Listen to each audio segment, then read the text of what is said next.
You're going to trouble, aren't you?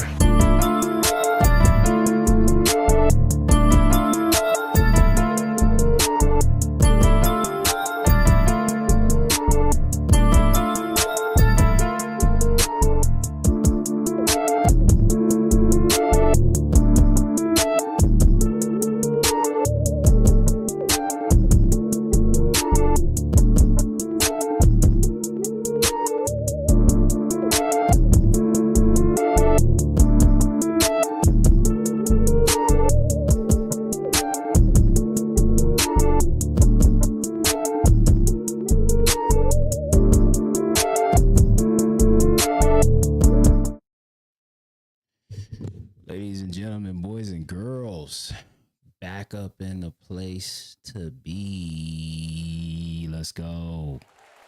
Back up in the place to be. If you don't know, now you know. This is the No News Just Facts podcast. I am back in the building for another one of these here streams, podcasts. This is a podcast that I usually do. Now that I have my schedule together, how I'm going to do this, usually do the podcast on a Wednesday.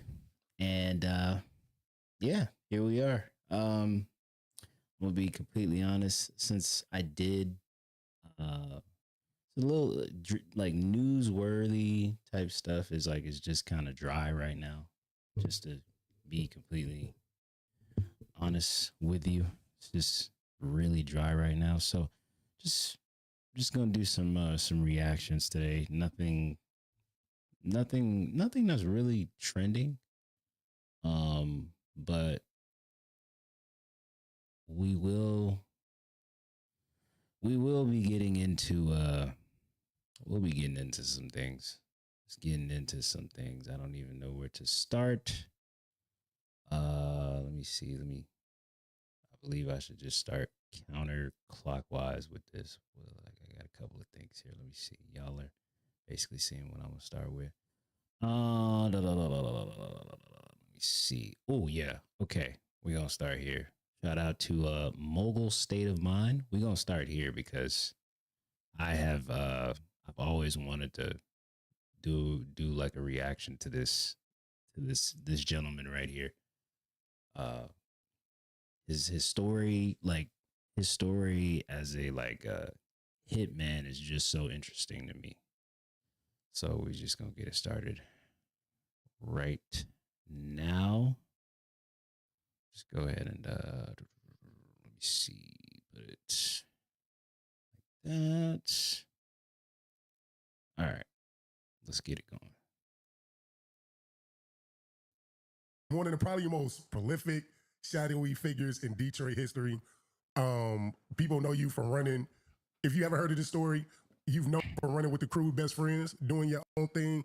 Welcome to Mogul State of Mind, Nate Boone Craft. How you doing, my guy? I'm doing good. I'm glad to be here. So the first time I ever run into you was on Al Prophet page, man, and just going down through the whole Detroit history of gangsters and everything. And your story came up, and seeing you talk, man, my mind is blown back. So I'm excited to capture your journey. Your upbringing, Nate Boone Craft. Where you come up from? Where you originally from? East side of Detroit. We came up from Mississippi, but I was born on the east side of Detroit. And back then it was kind of rough and tough, but I never was one to be a follower or hang out and play games. I was always out there hustling. So I started hustling from the age of 9. 9 years old. I was out there selling heroin and shit. Oh, snap. Up with this guy named Charlie. Wait a minute. By the time Man just said he was selling heroin at 9 years old. Golly. My man jumped off the porch quick. Goodness Lord. Keep on going. I turned 10, we had a falling out. Me and my friend, Jerm, I guess I can say his name because he's dead. He passed away last year of COVID. But we had to talk to him, and we told him, hey, man, did this, man. You got to give us some more money. I'm not giving y'all nothing. Y'all should be happy that I'm letting you work. I said, we don't want bringing in your money. I mean, you got to understand, these people wasn't paying you nothing. When you hired me, what did you do? Tell me to go get the money from them. Did I not come back with the money? Yes, so you got to understand, we need more money. Now, either going to give it to us or we're going to go out and start our own shit. You talking about, You ain't gonna do nothing. I'll beat y'all ass. That's one. Uh-oh. Said, what the fuck you mean one? I said, that's one. You don't threaten me and keep on thinking that I'm gonna sit here and take it. He said, I'll beat both y'all. Friend John said, that's two. That's two. I don't want to know what's gonna happen on three. Whatever number. Exactly. You find out. Oh no! Oh shit! No. Wait a minute. What? Whoa. Nah, this man is a demon for real. This man is a demon for real. He's a demon for real. What the hell?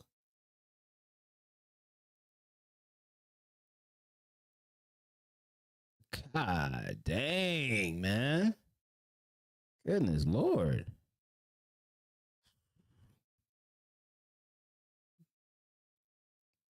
He probably didn't even hesitate when he did that either, honestly. Wow.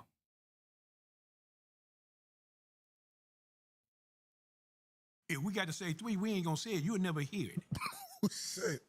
Took that motherfucker out back and buried him in his backyard, went back in, took all his shit. Oh, dog. Damn.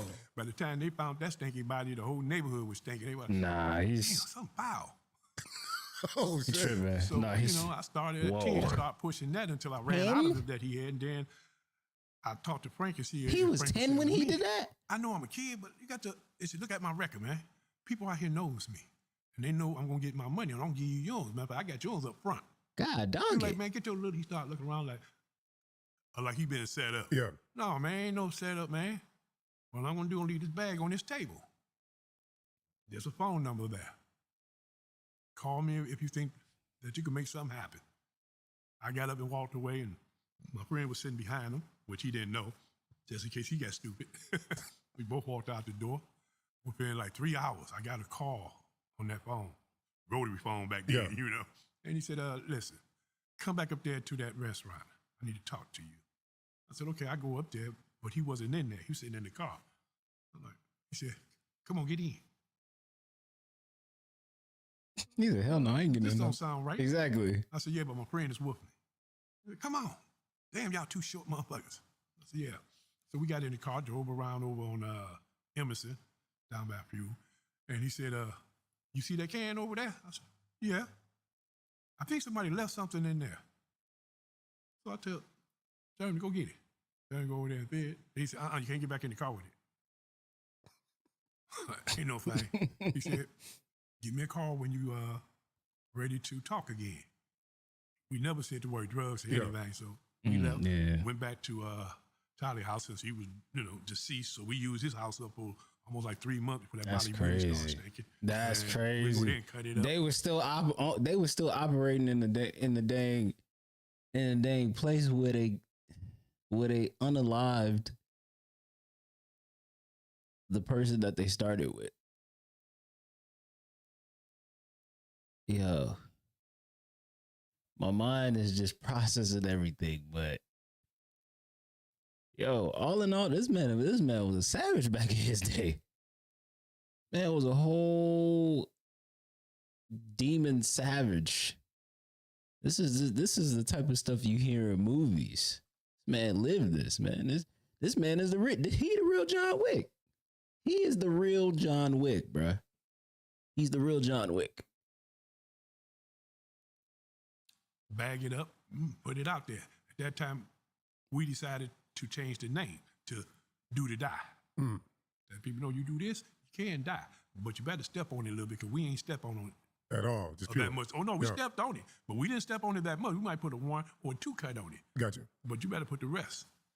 People was loving it. They was looking around, hey, man, where that Do to Die? Because nobody knew it was us until way later, until I started selling to my sister friends. Yeah. And they went and told my sister, hey, your brother trying to beat me up. He said, who? Pop? Willie? Who? And I'm like, no, boom. Boom. My little brother, my baby brother? And of course, when I come to Halloween, I'm like, did you threat Jerome? Who, me? No. Why would you think that? He came in talking about you threatening to beat his butt. I said, for what? And when she didn't say what for, I know he didn't tell her that he was shooting up heroin and he owed me money because I gave it to him on credit. So I waited, and then he popped back up at my sister's house because I stay with my sister every now and then. Yo, 50 Cent need to turn his, like, 50 Cent needs to contact this man right here. 50 Cent needs to get in contact with this man, because I would love to see, like, all of this stuff. I would love to see his story, like his life story, just turned into a movie, bro. Like, movie, television. I would be like, the way 50 Cent is doing, like the way 50 Cent is doing BMF. Mr. Nate Boone needs his story told, like, for real. And he needs the bag for that too, like, for real. I think his story is very interesting. You a goddamn rat. You can't talk to me like that. I said, that's one. We're gonna throw that to two. I heard about you in that counting. I said, And while I'm saying that, John came out the bathroom and still behind him. He didn't know it until he heard that click in the back of his head. Click. I said, don't turn around. That'll be three. Then I got to clean my sister's floor. But then here come my sister out the kitchen. Turn, put his gun back up and sat down. We just sat there looking at the TV. He was finna say something, and then I said, yeah, okay. And he shut it up. My sister, what's wrong? Nothing. Boom. What's going on between you and Jerome? I said, ain't nothing going on. Your sister don't know you. He just mad at me because his girlfriend liked me. No, that ain't you it. ain't nothing but 10, maybe 11. She's 16, 17. I said, yeah, I like them old like that. Yeah, buddy. And of course, I did have his girl. Before. She liked me because I had that old black straight hair because my mother Indian, so I took out to her with the hair. Yeah, that picked me up from that until I got, I'm not sure what age I was when they locked me up in a youth home. So take it back just a little bit.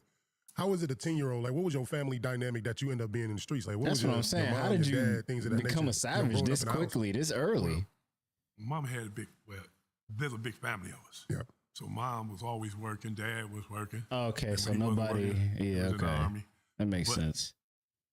I didn't like the way I see my sisters and brothers and them working, coming home tired and beat. I don't want to look like y'all.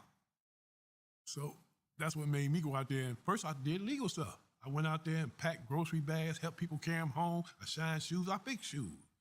The man at the shoe store gave me that chance. He showed me how to fix the shoe, keep them shined and so forth. Then I started going up to Bilo. Back then there was a store called Bilo. And AMP. So I used to go up there and hustle from there, tell people, I can put your bags in your car. I can carry them home because I know who you are. And I know where you live. They said, yeah, boom, we know you. You just a helper little guy. I said, I try to be. They would give me money or cookies and stuff. Little did they know. Money and cookies. Aggie used to always give me a big bag of cookies. Be like, she was making her butt off, giving cookies to the kids in the neighborhood. But I started off from that point because I didn't like to come home beat and shit like my sisters and brother were that worked for Chrysler and shit. And my sister worked for the welfare department back then. So I decided, well, I can make money if I go sell some of that stuff that these kids out here selling. Then I found out what it was, heroin. I sat back and I watched them and observed them, see where they was going. He's like, I want a piece of that action. They got to be getting it from him. I didn't know he was a drug dealer. When they left, I go up there and knock on the door. He come to the door and I tell him, hey, man, can I work for you? He said, who are you and why? Wait a minute, ain't you little Boone, little 2 doors down? I said, yeah. Man, you too little for this. I said, size don't make a man. So, of course, he said, man, I don't know, man, because I know your sister. I said, what that got to do with it? Is you going to go tell her? He said, you kind of got a smart mouth. I said, no, I'm just telling you on how it lay out. Yeah. He's talking like this at 9, 10 years old. It's so crazy. If I do a good job, and people that owe you money, tell me about it. I go get the money for you. Wow. Well, how you going to get money from these big grown people? I got my ways. How did you get that aggression? Like, that's what I want to know. For real. I guess because when I was in school, they used to pick on me. And I didn't like to fight, but after my sister told me, boy, you better not be running home no more. You better not be running from nobody. Either you fight them or you fight me. I'm going to fight them. And if I you know my lose, sister and if you would beat the lose hell it, out of me. yeah. She If you reached up lose, under the bed one I'm gonna day, beat you pulled the up. bed and beat Yeah, the shit out of me because that's old school. Yeah. because I had snuck out the house. I used to tie the sheets together, keep them hidden under the bed. Then as soon as everybody gets settled in the house, I throw them out the window and clam down. One day she found out that, pulled the sheet up. Yeah. So when I get back, where the sheets at? Leroy. That's my little brother, 1 year younger than me. Toss the sheet down. He told me I bet not. I said, you want to listen to me or her? I'm listening to Louise because Louise will beat me like she beat you. I said, so I go to the front door, knock on the door, and I told her that I was in the backyard just playing. Said, why you didn't come down? I did not want to disturb nobody. You slick got a little mouth to talk about you, but I know you wasn't in the backyard because I looked out there over the back porch. I was like, I probably was across the street at Jeremy because my boy Jeremy lived right across the street. Me and him grew up together. We were the same age. His mother and like my sister used to always hang out together and shit. He got his ways of manipulating the situation. That's how I got caught up in that situation, always sneaking out. And at nighttime is when the money was to be made. Yeah. Down there on Continental and Frew, Jefferson and Continental, up and down Jefferson. I had to make money. So in this time, what year is this for you when you at 10 years old? 1967. So this is before the riots and all of that, right? Yeah. So what was this before the riot, but during the riot, man, we used to hit the stores. My mama told me, y'all stay in this house, don't you go out there, the people out there crazy. Okay. So Ain't listen. Look, I go down the basement, sneak out the side door. Boy, it's just like a black child to not listen to their mama. Just like a black child not to listen to their mama. Their mama and their daddy say one thing and they just go do the other thing. I was like that when I was young too. Mama say one thing, you go do the opposite of what she told you to do. Just so you can explore and you know what I'm saying? That's just how it was. I mean, his time is a little different from, my time, early 2000s. That's just how it is though. With most black children. Mama be aggressive and tell you not to go do something. Tell you not to do something, and then you do the opposite of what she tell you not to do. Just because you ain't never been in that situation before and you just want to explore. It's usually how it goes. Damn window too small. They looked over there and seen me. Come here, Boone. What? We're gonna push it through the window and you open the door. You gonna okay. They pushed me through the window. I took my time about opening the door. I had to go open the cash register first. I got that money stuffed down in my pants, then I went and opened the door. And they all run to the register to me. Man, over here's a coin. They look over at me. Look at me. I stand there and they talking about, somebody get some bags or something. Let's bag up all this. I said, Turn, go get the cart. Me and him started loading the cart up. We run it down the street with the food cart loaded. We Dang, and this is before it was security cameras and my brother Willie, computers and stuff. We pushed the door open. We just dumped the cart up in there. What the hell you doing? Just hide it. Just hide. I'm going to get some more. So we run out the store, and then I find out that they breaking into the gun shop. Oh. I was like, we can take guns? They said, probably ain't no more in there. Then Johnny went in there, and we found them. There were about 3 boxes still underneath the counter that was up. We got them, throw them in the cart. Then we loaded up pointing arrows, knives, especially knives, because I love to play with knives. Because I played with knives since I was a little fella, that I learned how to throw them, how to use them, and so forth. That's why I got the nickname Boone, like Daniel Boone. Gotcha. Yeah. So I got that name, and I loaded up with them. After we loaded up, took them back to the thing, we dumped that in. At that time, they was driving through the street with the bullhorn. Everybody inside, martial law and this and that. Then here come the army. What, we finna fight? Shit, got the army coming down the street, forcing people off the street and this and that. And the police, they basically were scared because the Black Panther was keeping them away from us. Yeah. Black Panther was on top of the roof telling me, you better get your ass off the street. So when the army came, the police just left. The army took over. Now, at that time, you got to understand, a lot of those army guys was using drugs. Oh, yeah. And I didn't realize that until, they were sitting out there and I seen them tooting and shooting needles. Wow. Hey, man, what you doing? Oh, no, little fella, you don't want to look at this. I said, is that some of this? I pulled out the bag and said, what's that? I said, hair out? It's good, too. It's do to die. He said, what that mean? If you do this like it is, you may die. So you might want to step on it a couple times. You can scratch it out and get more. Man, that dude shot that up just like it was. He was like, oh. When he came out that night, I was like, okay, that's $12. Like, $12. Man, that shit was good. Here, man. You go, 25, give me another pack. I said, get as many as you want. He said, little fella, you out here selling? I said, hell yeah, gotta make some money. Damn, so he started telling his other friends, and they catch me or Jern coming around, and they stop us and we get them packed. They were drinking liquor, so we went down to the basement and grabbed liquor and brought it back. Hey, we got that too.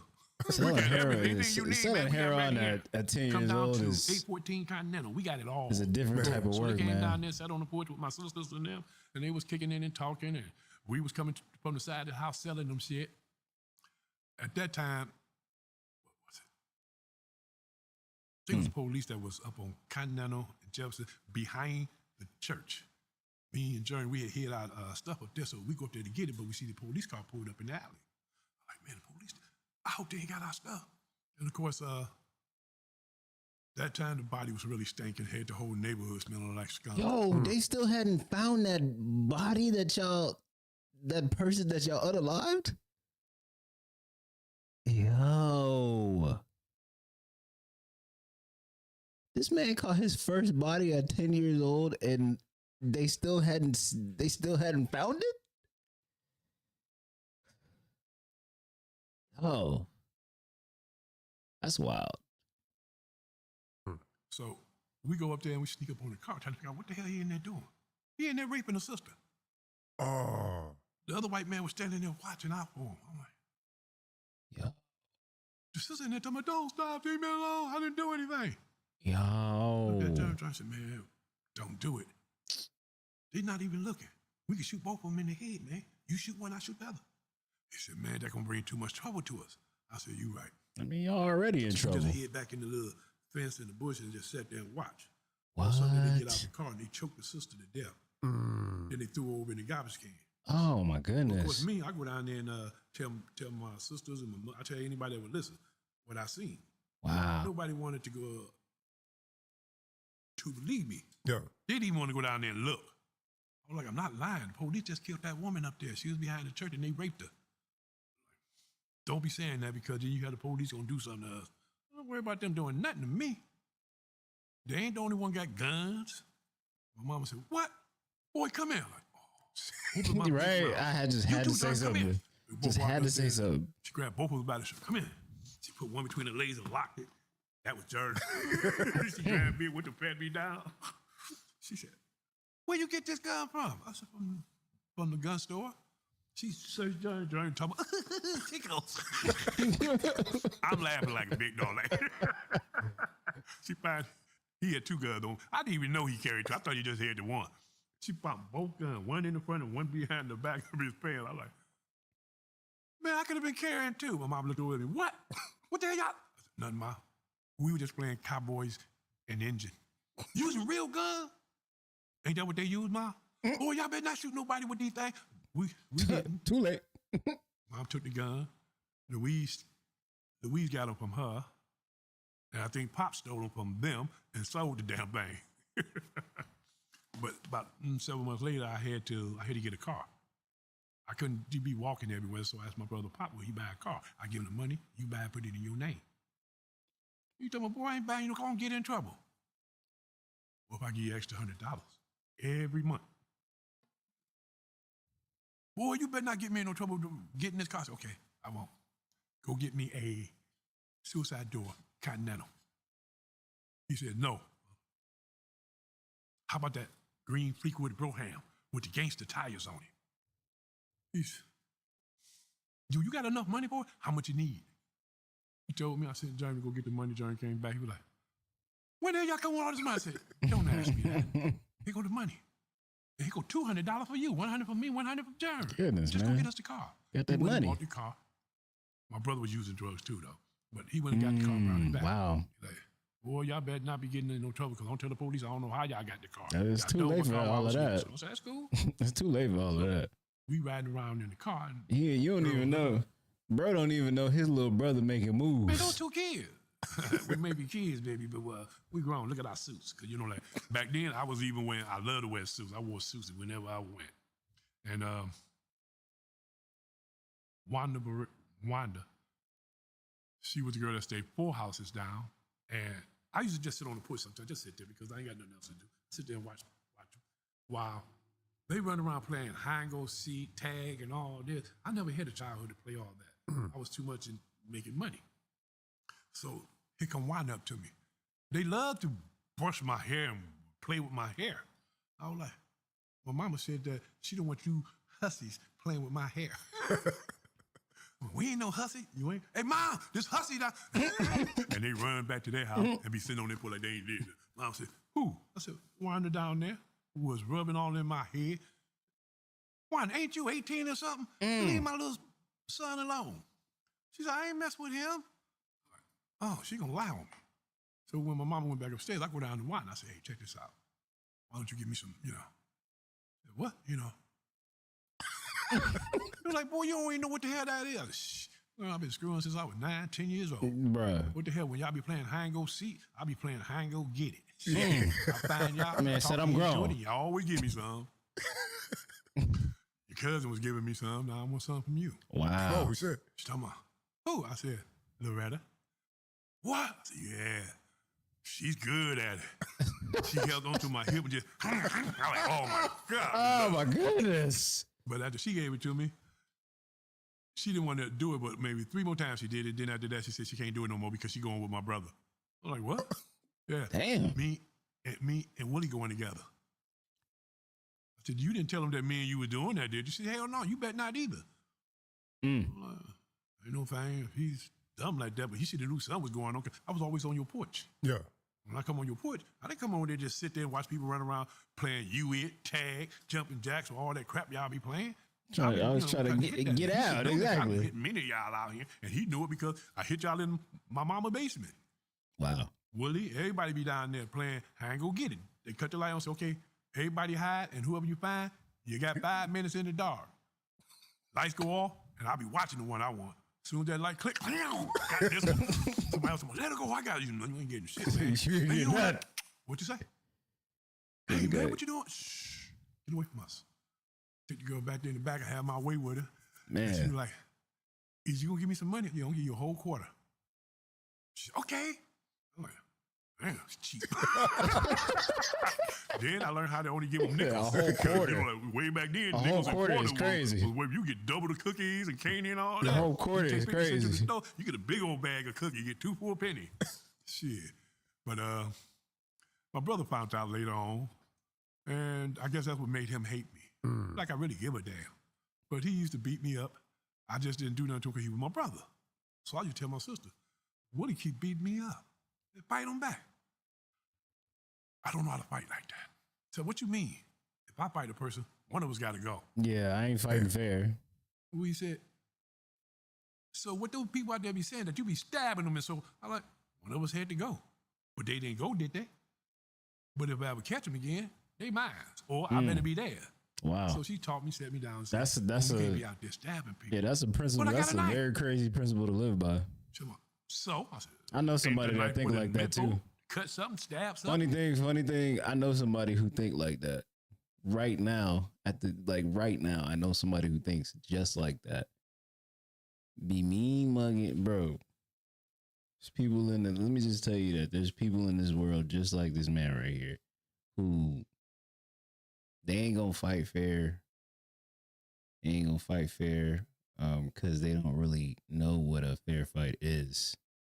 You know, or those people who walk around with, be trying to do 5-on-1s, ain't trying to run the ones, or nothing like that, or, one of us has to go, or they're in love with using weapons, those type of people.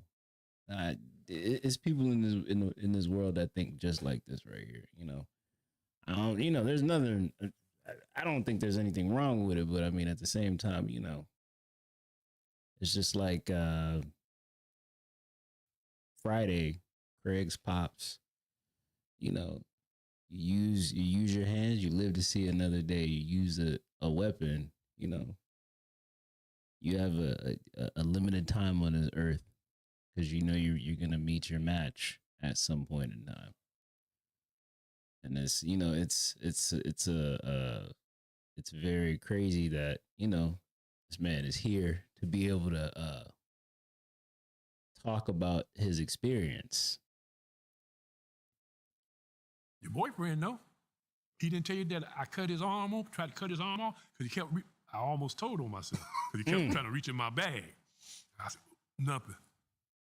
She told, so she go to her boyfriend, the boyfriend told her that he's on drugs. I said, Louise, you should have been figuring that out. Don't you see him around and talking about? Nodding off. Nodding off? He's a junkie. I'm gonna help him get off of it. Yeah, good luck with that. Where he getting it from? Wait a minute, they said they've been getting stuff from you. Now at that time, about 6 months later, police came to the house to arrest me. Because me and Jones took a Bilos. We was kind of short on money, so we said, look, we gonna go up there to AMPO Bilo and rob them sucker. We go in Bilo. Oh, okay. Now we go up there and we trying to rob the place. Security guard, he gonna come over there and grab us. Because we little fellas. But he thinking the gun we got our toys. Man, he picked me up. What the hell? Man, you better put me down. Get y'all little plume. Ooh. Didn't kill him, but it's get the hell out of this motherfucking here. We took off running. I wasn't in my right frame of mind. Police came to the house and got us. They knew where we lived. Everybody told them, that's Little Boom down there. They came and got me, took me to the youth home, and the judge made me a ward of the court because they said my mama got too many kids. And my mama wanted me back, but the court said, no, you got too many kids. We going to take care of this one. Put them through the system, yeah. They put me in the youth home, stayed in there for a little bit. Then from there, they sent me to Wayne County Child Development Center. Wait a minute, no. When I went there, they put me in a foster home. And trust me, I didn't know nothing about a foster home. I didn't know anything about people calling us coons or niggas and this and that. Oh, Nobody man. never said that to me. Damn. But they put me in the foster home. White folks got me. We slept up in the attic. Damn. I'm like, okay, so every day they wake us up, we go out there, brush down the horses, slop down the pigs, collect the egg. The farmers taught us how to go out there and hunt. He'll give us a 22 right, go out there and bring some food back. We go out there and shoot everything that moved. So we bring all these dead animals. What the hell y'all do? You said bring something back to eat? Everything. Did you shoot that skunk? It moved. That stink. Drag it off back to the side and throw it in the mud. Like, damn thing stink. Jeremy already got sprayed. And they took him in the house and rubbed him down with tomatoes and shit. I said, they trying to turn you red. No, man, it's just hurting the sting. I said, yeah. I told you don't get close to it yet. That damn thing wasn't totally dead. When you walked up there, tail went up. That's what they do when they die. They squirt out. Yeah. Got them good. But we stayed there for a little bit longer, and then their daughters, white, kept on wanting to talk to us. Oh, they want us snap. to do it to them. Oh, no. No, your daddy kill us.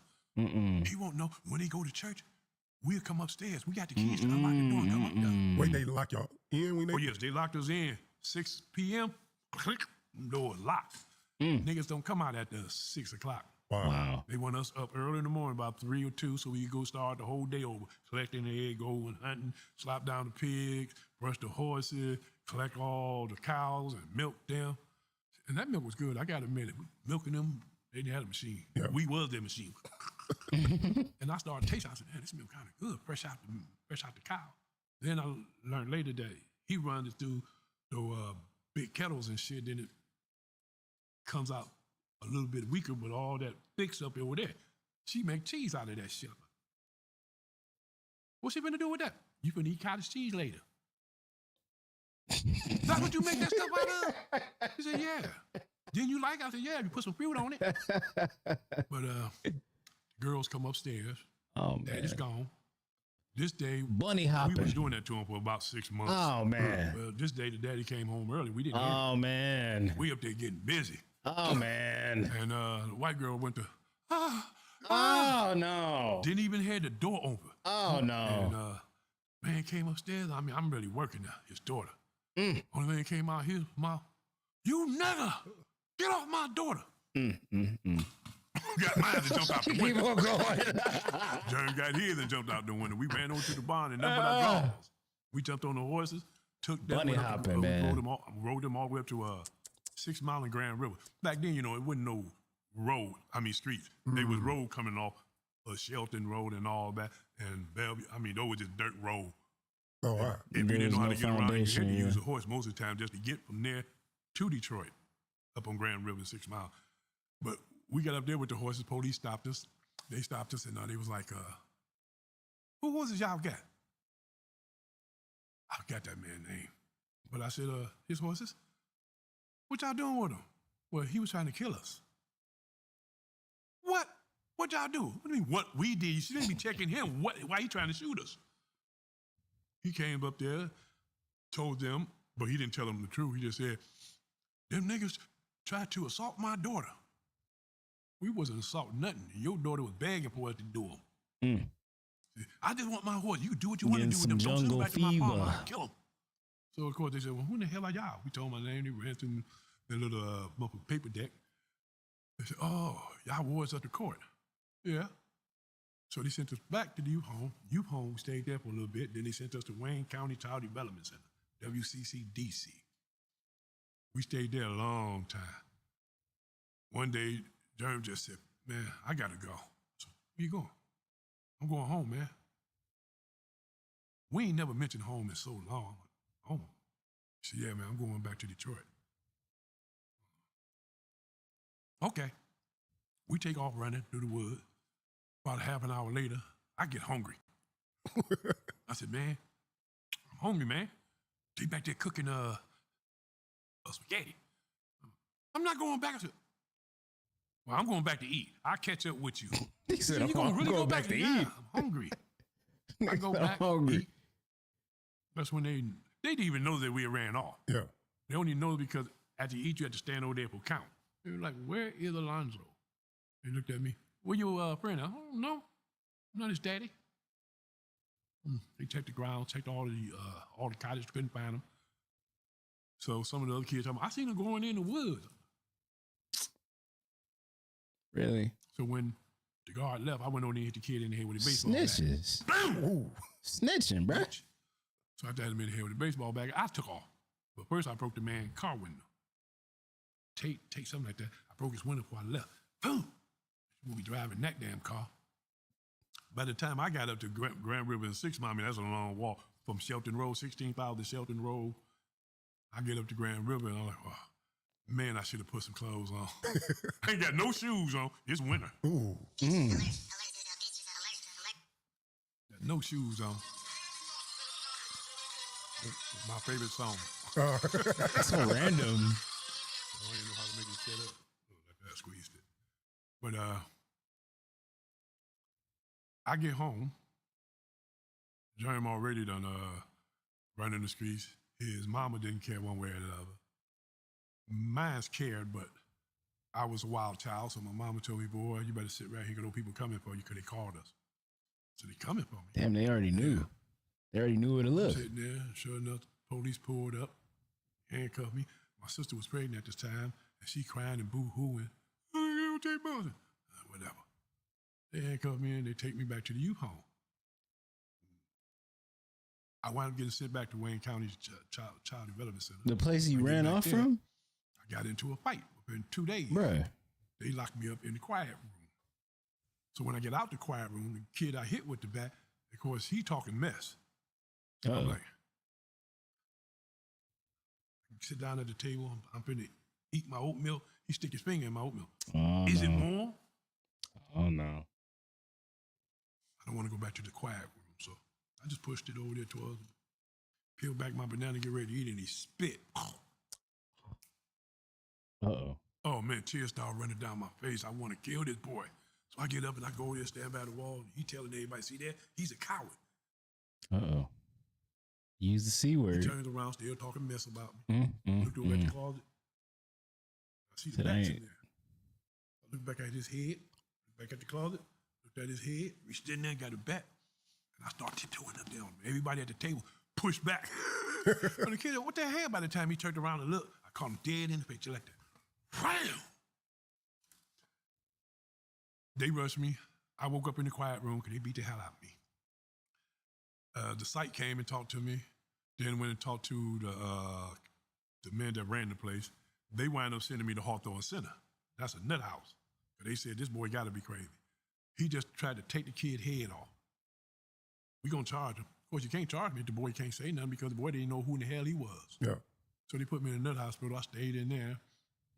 They did their evaluation of me 6 months later. They called back over there, tell the people ain't nothing wrong with this boy. He just don't give a damn. Y'all can come get him. We ain't getting him. That's our problem now. A couple weeks later, they came to me and said, they don't want you back over there. I don't know what the hell you did to those people. I ain't do nothing. I said, well, you can't stay here because you ain't crazy. So they gave me a bus ticket, some money, and a couple of sandwiches. And they drove me up the Grand River in 6 miles, said, this bus here will take you downtown. Here go the paper. Last address that we had for your mother. I catch the Grand River all the way downtown, then I catch the Jefferson, down near the Continental, and I get off at Continental, I walk down Continental, and I know where I'm at now. I walk down the Continental, and I don't see the house. Oh, man. My house supposed to be right here, it ain't there. Oh, man. Lady across the street. She said, ain't you Boone? Wow. Yeah. I know your sister. Where they at? She said, they moved over on Sheridan. But she ain't quite sure. She think it's between Kirchable and Mac. His family So moved away. Dang. I'm walking up and down the street for hours. Nighttime come, I'm tired, so I go downtown and sleeping at the bus stop. One of the girls that was hooking down there see me down there sleeping all the time. She invited me back to her place. I get there to her place and I go to sleep. All of a sudden I hear a thump, thump, thump, thump. Some guy beating the hell out of her. Ooh. So I goes over there and push him away from her. He backhand me. Pull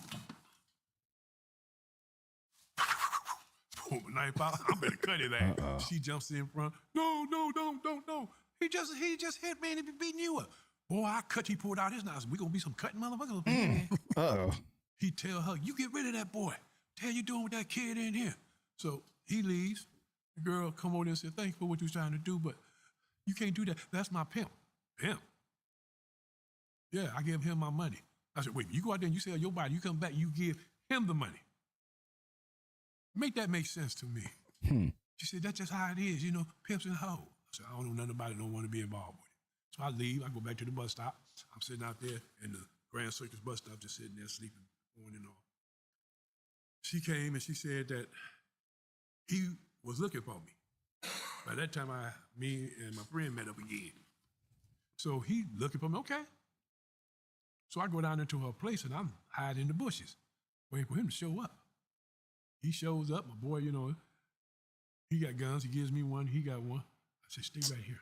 Man, it's so crazy how, like, from the part about him selling heroin at 9-10 years old to him going to like foster homes and him going from the foster homes to running away from the foster home and basically going back to his family basically knowing that the police is coming and him basically having to go back to the foster home and the foster home taking him to a crazy house and the crazy house basically saying, nah, he ain't crazy. All the way up until this point, this man has lived more at a young age. Like, I don't even know what age he says he is, but I'm sure it's probably like his 20s or he's like his early teens or his 20s already. And him basically being homeless now. It's really, some parts of the story so far is funny, but like the majority aspect of this whole entire story is just like he has to grow up fast and live the life some people live a part of life that some people don't actually have to deal with until like they get to their like 30s and 40s and 50s, and the challenges of him being a African American in the 60s and having to deal with racism and living in an impoverished neighborhood and just having to deal with all of that while being young is just like it's very much so it's a compelling story. And also, somewhere in this is like some of it is some of it to a certain degree is like very like demonic. I'm gonna be honest with you. Very, very demonic, something like some of the story is just like that's just what he had to deal with because that's all they had. All he had to see around him was what was like, that was his environment. His environment is what he sees. He doesn't really have like people around him who can tell him right from wrong, so much so. Yeah, man, the story is so it's sad and interesting and evil and just everything in between, man. So what you gonna do? We both could do him. I want him. So I walks up there to him and he put his hand in his pocket. I said, I heard you looking for me. Yeah. So what's up? He said, what's up with you? I said, well, I'm talking to a dead man. He said, what you say? Come on, man. Comes over there, we picked him, throw him in the garbage can. And just like nothing. So effortless. The next day, somebody noticed the body and somebody threw him in the garbage can. The girl was like, what happened? It's one of these pimps must have killed them. Of course, I wasn't nowhere around. I'm back at the bus stop. So she came up there and got me. She said, somebody killed him. Somebody killed him. Kill who? My man. I'm saying, well, he ain't your man no more. Now you keep all your money. She stopped and looked at me. Like, I don't know what she's talking about. But this is what I'm going to do for you. You don't need no pimp to protect you. I keep a lookout for you. Me and John. So every night we out there watching. Then when she made her money, she come over there and give it to me. Like, why are you giving me your money? You just hold it. Why are you giving it to me? This your money. Exactly. Just hold on to it. I held on to it. My pocket was getting so fat. I'm like, shit. So when we get back to her place, I'm taking out the money to get it to her. She stacks it all up and count it. And she said, how much you want? I didn't make that money. She said, yeah, but you was watching me, protecting me and so forth. I said, yeah, I ain't gonna let nobody do nothing to you. She cut it 75 for me and 25 for her. Like, wow. Shit, this more money than you like that punk was giving me, huh? Damn, you giving me that much? So we took it. Then she went and told the other girls. Other girls started talking about it. Skinny the pimp, his girl really wanted to leave him because he was just a jackass. So they leave him and come to me and said, can we work with you? We choosing you. I started learning the dialects of the pimping game and so forth. Yeah. I was like, ain't no pimp. They said, yeah, we know that. We just want you to protect us from the other yeah. pimps. So that ain't no problem. They better not put their hands on you. My mama have always taught us, you don't hit no woman. Mm-hmm. And boy, if you see somebody hitting a woman, step in and beat the hell out of them. I said, okay, ma. Because I did that once. We were going down Mac, and this guy slapped this woman. I got out, parked the car in the middle of the street, got out, walked over there, grabbed him from the back of his shirt and twisted him around, and I hit him in the mouth. Bam! How you like it? Man, what you think you doing? Boom! What it like I'm doing? And a couple more times, girlfriend come over there. You beating up my man, stop it. I said, he beating you. He just got through beating you up. Exactly. I know, but you going to make it worse because he really going to beat me now. No, he won't. My goodness. I looked over at the car and I see my mother brother looking, so I turned sideways and put the gun in his mouth. Click. You want to live or die? Now, if you ever hit her again and I find out about it, I'm going to kill you. Ask the street about me. Put the gun back in my pocket and I leave. Within like a couple hours. Got his name, but he came down because he knew my sister. He said, they out there asking questions about you, man. I said, what you mean? They asking about who you is and why you doing this and that for these whores. I'm like, and what you tell them? Man, you don't want to mess with Boone. Boone carries knives, gun, whatever. If you mess with him, you better be ready to kill him or die. So the word get around and people start leaving me alone. They went, fuck with that boy. That boy crazy. So, of course, I never heard anything back about that guy doing anything. But word gets around, my mom was talking about, why is that the streets talking about Boone is out there doing things to people? Uh-oh. What Boone? I'm like, you. Not me. Oh, jump too fast. I forgot to tell you how I found my mom in there. Yeah. But Oh, he found his family again. they Okay. was giving me money, buying me clothes. So one day I'm sitting on the porch and I met this girl. And she's cute. She wasn't no whore, nothing. And she had a nice little house. And I rapped to her. She let me stay with her for a little bit. We became boyfriend and girlfriend. And I wound up getting her pregnant. So after I got her pregnant, the girls knew where to find me if they needed me. So the girls come down the street, Impella, where, you know, like the back window raised down. Yeah. So they come down there with an Impella with a big bow on it. What the hell are they driving around with a bow on it? So they pulled up in front, smiling and laughing. Boom, come here. I said, what? You see, I'm with my girlfriend. We sorry. We just want to give him his gift. The car? They said, yeah. I bought me up. Oh, man. That's crazy. Oh, they come on, you crying? I said, hell no, I'm laughing. They believe y'all bought me a car with y'all money. Because y'all do got mines, right? They said, yeah. You became start being mean. I said, Y'all do got mines. Take the car. I never seen them again after that they gave me the car because the girl I was going with, I didn't know that she knew my sister. Mm. They live right next door to us. Oh, my wow. mother, brother, sister, everybody lived there, and I never Ironic. knew it. And I've been staying with her Wow. for almost like 3 months. I had no she idea tell me you that was she going living to the next to party your door. family. You want to come? I said, I really don't like being out. She said, oh, come on, baby, don't you love me? Like, don't wear that out. But yeah, I go with you. So I go over there, and the girl opened the door. Damn, she looked for me. I don't say nothing, and I sitting there, I got my hair done, my nails done, I'm sharper than them. So I go in there and sit down, and later I found out that her name was Etna. Etna. I got a sister named that. Then here come my sister Louise down the stairs.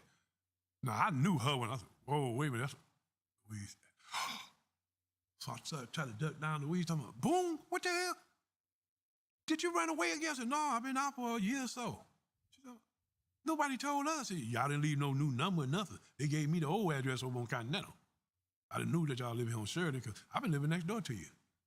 So, nah, that's Michelle's place next door. I said, yeah, I've been living with her. But she praying. I said, yeah. You feel me, auntie? So she told me where my mama was, working at the White Castle up there. Top Hat, they call it back then, I think. It was Top Hat. I go up there on the boulevard in Jefferson. My mama in there working. I said, okay. I see her through the windows. Oh, my mama working too hard. So I goes in there and I sit up at the counter. And she walked past me twice. Third time, she said, what you want to eat, Boom? I'm like, Damn. you know who She I am? knew I'm like, I don't know my own automatically. kid. I'm like, Wow. but I got facial hair and so forth now. She said, I still know who you is, boy. What you want to eat? I'm not really hungry, but I take a shake. She made me a chocolate shake, my favorite. She asked me, do you know where we live? I said, yeah, right down on Sheridan. So I go back to the house. She get all work. She talked to me, and I explained to her the people kicked me out. But I'm finna go join the Army. She said, what? I'm finna go join the Army. Me and my friends. I mean, y'all finna join us. There's about 6 of us. So. And this after is my where he mother learns gave how us to. Okay. Okay. We, what did happen? Okay. Oh, I never did tell them that I was in. I just said, we think about joining the Army. So when we did, we went to boot camp and all that shit, ATI, but I never told nobody. So when I came home in just plain blue jean jacket, and a hat. I didn't wear my uniform home. I had 2 weeks off. So we go back to the city and we bullshitting at it's on Crane and Kirchable. They had a little bar right there. We go in there and we dancing. At that time, the Freaky Deek was out. Okay. Girls bagging up on her. I'm like, damn.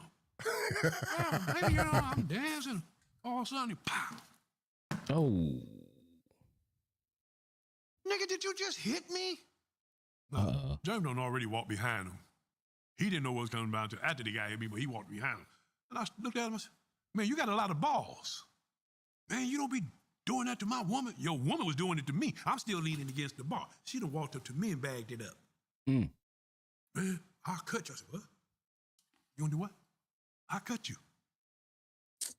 Well, see, you bring in a knife. I'm packing. Tell me, oh, so you gonna shoot somebody? Not unless you try to hurt me or harm me, then I protected myself. He was like, I guess he thought he was fast. Yeah. So, shoot. I got a drop holster. Mm. Man, he put the knife back up. A couple days later, they found that boy shot in the alley. Oh, man. Yeah, I was like, Wow. damn. He must have been in real They troublemaker. come and arrest me. Oh, what the hell? Oh, he got arrested. Why? Yeah, right here, license to carry. I got general license. I'm still in the service. Hey there! Somebody sent you a message on your telephone. They called the service, and of course, the master sergeant came over there to 1300 Bowman, talked to him and so forth. They said, nah. He had a gun. He said, yeah, he licensed to carry it. Prosecutor said, well, we're going to make an example out of this little nigga. Now, I can hear them out there talking. What? I'm in the cell, but I can still hear him. I'm that little nigga. So, okay, so they said, come to me, tell me, we willing to offer you a deal. 3 to 15 for manslaughter, But and he- 2 for the gun if you take a cop. he So I got didn't- license to carry. They said, well, you going for that? They don't know what to They do. trying to put it on somebody. Service talked to him and said, hey, Pin it to somebody. he finna re-up. Y'all finna take him? He said, well, we're going to keep him a little longer because we believe that we could get him to take a cop. I never did. I wound up going back into the service for another tour. They got pissed off. And later on, when I got out the service, they finally got me for, they charged me with armed robbery, possession of a firearm, doing the commission of armed robbery. It wasn't me. Even as today, Golly. they still got that crap in my record, but I wasn't about to tell that. That's my brother y'all picked out the picture of. Mm. So Pop came down there with my mom and said, you ain't gonna tell him it was me, is you? I said, man, you left that shit in my car, man. So they assumed me that I didn't even know what they had until my lawyer said, yeah, they found the people ID in your trunk. Only body had my car was Pop. It was in his name. So His I kept my brother. mouth shut, went on and served the time. Yeah, how long you was down for? I served 2 for the gun. You got to do that flat. Yeah. And almost 2 years for the crime. Then So they put like me out 4 years. on parole. When I got off parole, Now, quick question. So when you was in the Army, was you special forces? Because I seen something was saying that yeah. Vietnam, everybody was saying home, but you was That's sent how back in you. Okay. on missions. Kind of talk about that a little bit. Can't. Okay. Okay. Mm. You're already having a fit. I got you. Okay. All right. But I got pictures Classified and so forth. information. I wish I'd have brought my Army picture. I could have showed you. Yeah. And paperwork. Oh, what you doing? I always keep copies of everything because I don't trust y'all. I think sooner or later y'all going to kill me. Mm. Why would you think we would do that? I said, because you trained us to do certain things. We were Facts. supposed to get a job, but we didn't get the job. Why? Facts. They was already for it. No, because we black. Yeah, that's true. Yep. I wanted to tell them that's why we all turned hitman, because y'all didn't want to give us the job. So we're going to make some money. Yeah. If you don't want to pay us what you want me to stop doing out here and pay me and not do it in there. So we're going to do it out here then. And we did. We made good money. So how did you, were you already getting into the hits prior to Best Friends? Like, Yeah. so kind of tell me, so you had your own little crew. Before them. They came down there to the Tough Man contest, and that's how I met them. This is when you was fighting. Yes, when I was boxing at Cobra Hall. And Butterbean was one of the ones I fought, but the fat boy didn't go down. Really? But he was out. And I told her, he's out. He just ain't failed. Wow. So this man went from being in the Army to getting convicted, and then from being convicted and doing all that, he became a boxer. And then after being a boxer, he then started his journey of being a hitman, bro. One might even go as far as saying like his whole entire. Who's to say that like he didn't go into the Army just to learn how to be, you know what I'm saying? Be a hitman through joining the Army. That's interesting. That's bro, this whole story is crazy, bro. Keep fighting. I said, if I keep fighting, he gonna die. Just keep fighting. I'm getting mad, so I stepped back, pulled up my glove. I'm gonna kill him. They said, keep fighting. So I pulled the glove up, and the man must have knew what I was doing. And he shoved me across. Hey, what you said keep fighting. Why did you do that? I'm gonna put the boy out of his misery. You won TKO. TKO my ass. The boy's out standing up. That fat boy just didn't fall. All the other people I fought, they fell. One of them quit. The guard that worked at the prison, he quit. Oh, shit. Because they had told me ahead of time, and they told him too. We got a man that used to be in the prison where you worked at Jackson. Oh, and wow. I told him the same. They told me and him both the same thing. Somebody sent you a So- message on your telephone. I wound up fighting him, and then I think it was the second round. He got out the ring, went back to the back. They said, "What the hell?" I ain't fighting this I man said, no "Well, more. he quit. You won." I said, "Okay." So I won, and that's when they asked me, "Do you want to go to Texas and fight in the big money down there?" I don't know. Give me time to think. That's when my nephew Bruiser brought Reggie, Boo, Iraq. He brought them over there, the best friends, and they wanted to meet me. So I was, what's up? They said, "Man, you was whooping that butt. What I supposed to do? Let them whoop me?" He said, Right?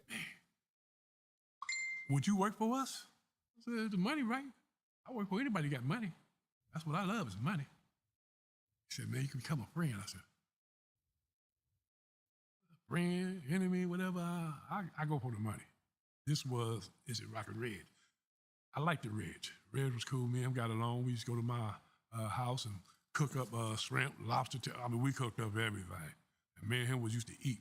But then when he get a little drink in him and a little popping over acid pill, he want to go ride. I said, "Where we going?" "Just ride around the west side, man."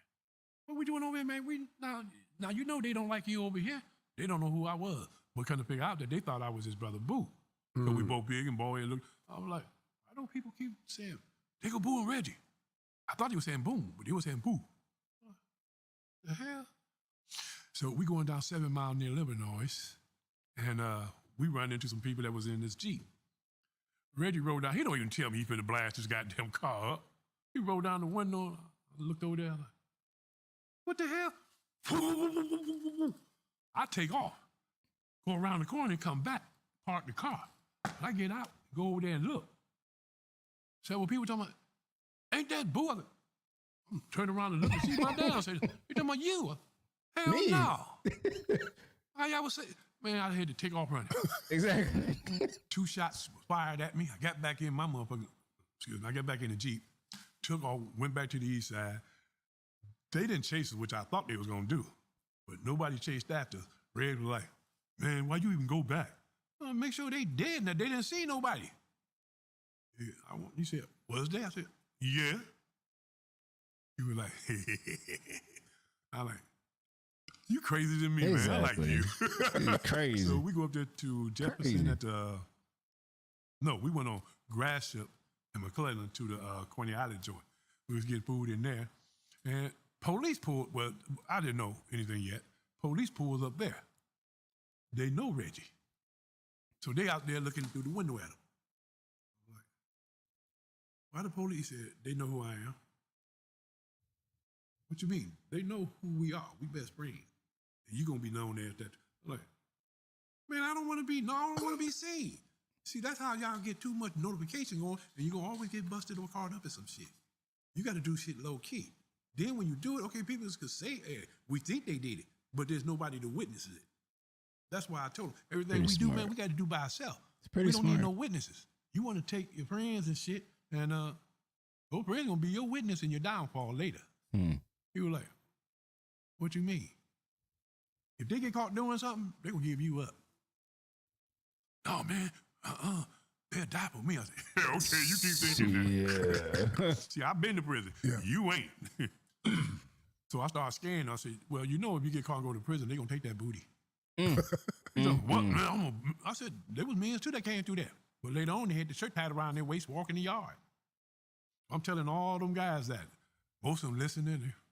Man, I ain't going for that. I said, best thing to do, if you know you're finna get caught, shoot it out. Trust me, you rather die than get poked in the butt by a bunch of motherfucking dudes all for the rest of your bit. Man, I ain't going for that. I said, right. So if you get pulled over, what you gonna do? Man, I'm shooting it out. We're gonna hold court in the street. I said, there you go. Shit, don't let them motherfucker take you and send you back to this slave camp. That's all that is a slave camp.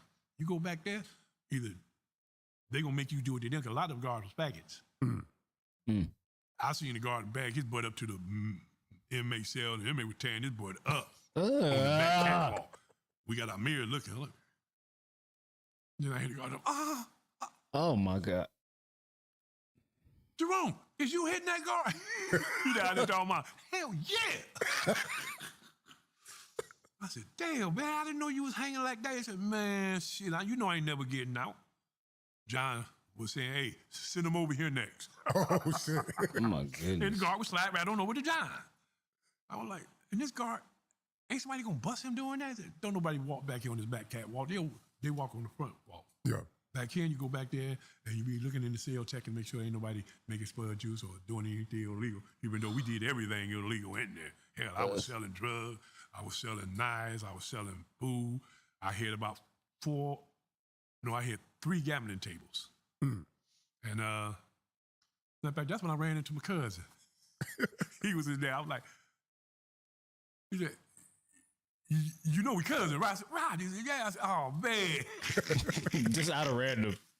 Man, be a little jazz. So I hooked him up with anything you need, man. You need anything? I got a store here and a store there. I got you everywhere. Also had a 357 in there. In prison? Yeah. Wow. You got a gun in prison? You got a gun in prison. The guard rounded up. The female, Nadine. Nadine rounded in. And she said, you get caught with this, I don't know you. I said, baby, you know I love you. I ain't gonna get caught with it. But if shit really jump off where I can't get out of it, I'm gonna use this. Well, I, wrap it up, bury it in the back, behind the barracks. I ain't never had to use it but that one time. That's when old fool was talking about going to the gym to jump on my cousin. They didn't know that we was real blood cousins. Yeah. And that's because my cousin was robbing them. He was taking that shit. Man, that nigga was robbing. So what? That's my cousin, man. I can't let you do anything. I mean, you know me and I know you. We ain't gonna go through this, is we? Man, we gonna kill him. Pull the gun out. Okay, then let's kill each other. Man, you could have go. Shh. Let's go. You got your horse up your sleeve. You touch my cousin, I'm gonna blow the top of your head off. And you supposed to be going home in a couple weeks. Wow. You won't be going. We heard the door shut. Put my shit back up, and I thought he was gonna tell the guard ringer, but he kept his mouth. He just, see what you gonna do? Tell? Before those guards take me, I'm gonna shoot you. I ain't got nothing to lose. If they catch this on me, I'm through. But you gonna be through too, and you won't be here to watch me serve this time. He left it alone. My cousin found out about what was going on, and when told me about, those motherfuckers just mad because I was taking their shit. I said, only this wrong survive. If they weak enough, you could take it, take it. Hell, I was taking a lot of people's shit. That's why I said when I first went in there, they was trying to kill me in the shower. They came in there, 3 of them. They got knives and shit. They closed. I'm not. Got no weapon. But the shower thing, like this. I seen them, they were like, yeah, we gonna kill your ass, big boy. Boom, broke that pipe. Let's go.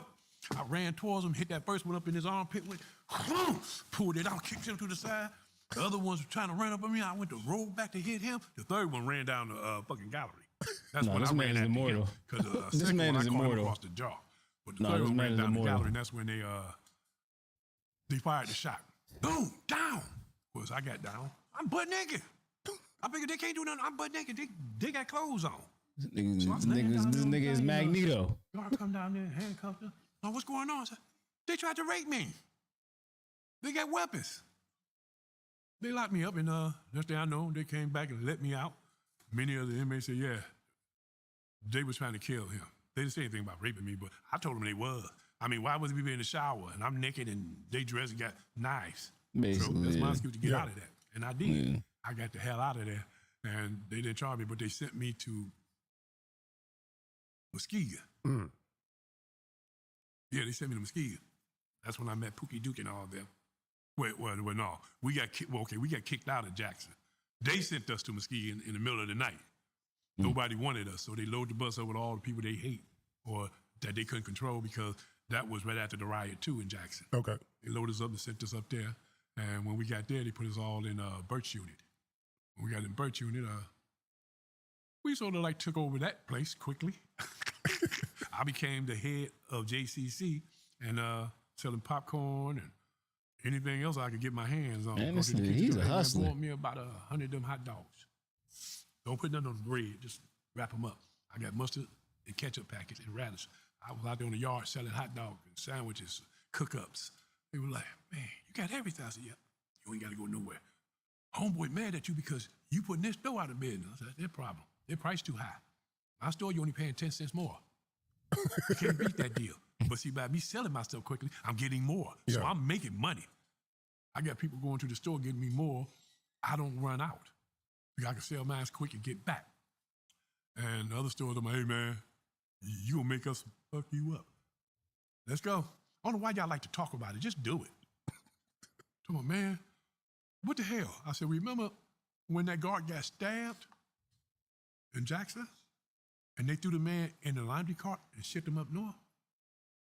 Who you That think was did me. it? No, man, that was Iceman. Duh. Who you think the So that was Iceman a is? nickname in prison. Yeah. Iceman. That's crazy. You was cold in the mud, man. I said, hey, that guard come up to the unit and he poked me in my chest. I'm like, lock up. I got a 24-hour detail. You don't lock me in my cell. I'm a carpenter. I go around fixing this crap. Plus, I got to sell my shit when you lock everybody in. I got them Zuzus and Wham Wham. I got that heroin. I got that boy, girl. I got the weed. I got liquor, whatever you need. I demand what you need. What you need, I got it. If I ain't got it, I damn sure try to get it.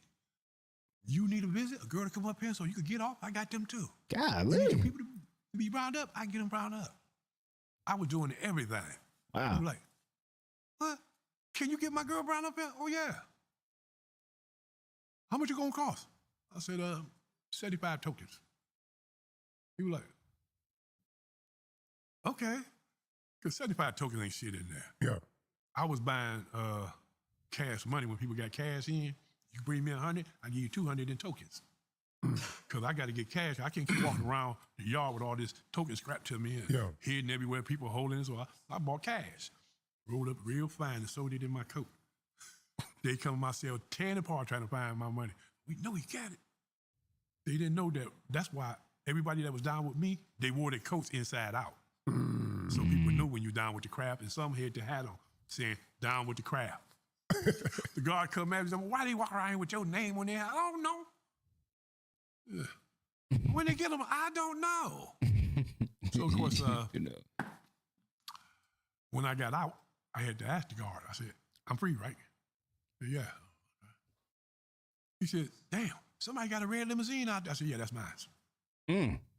My boy got out of it, brought me a bag of clothes. He knew my size. Went in the bathroom, took prison clothes off, put my clothes on, stepped back out. I said, I'm free, right? He said, yeah. I ripped the institutional coat. He said, why are you tearing the coat up? I turned it around.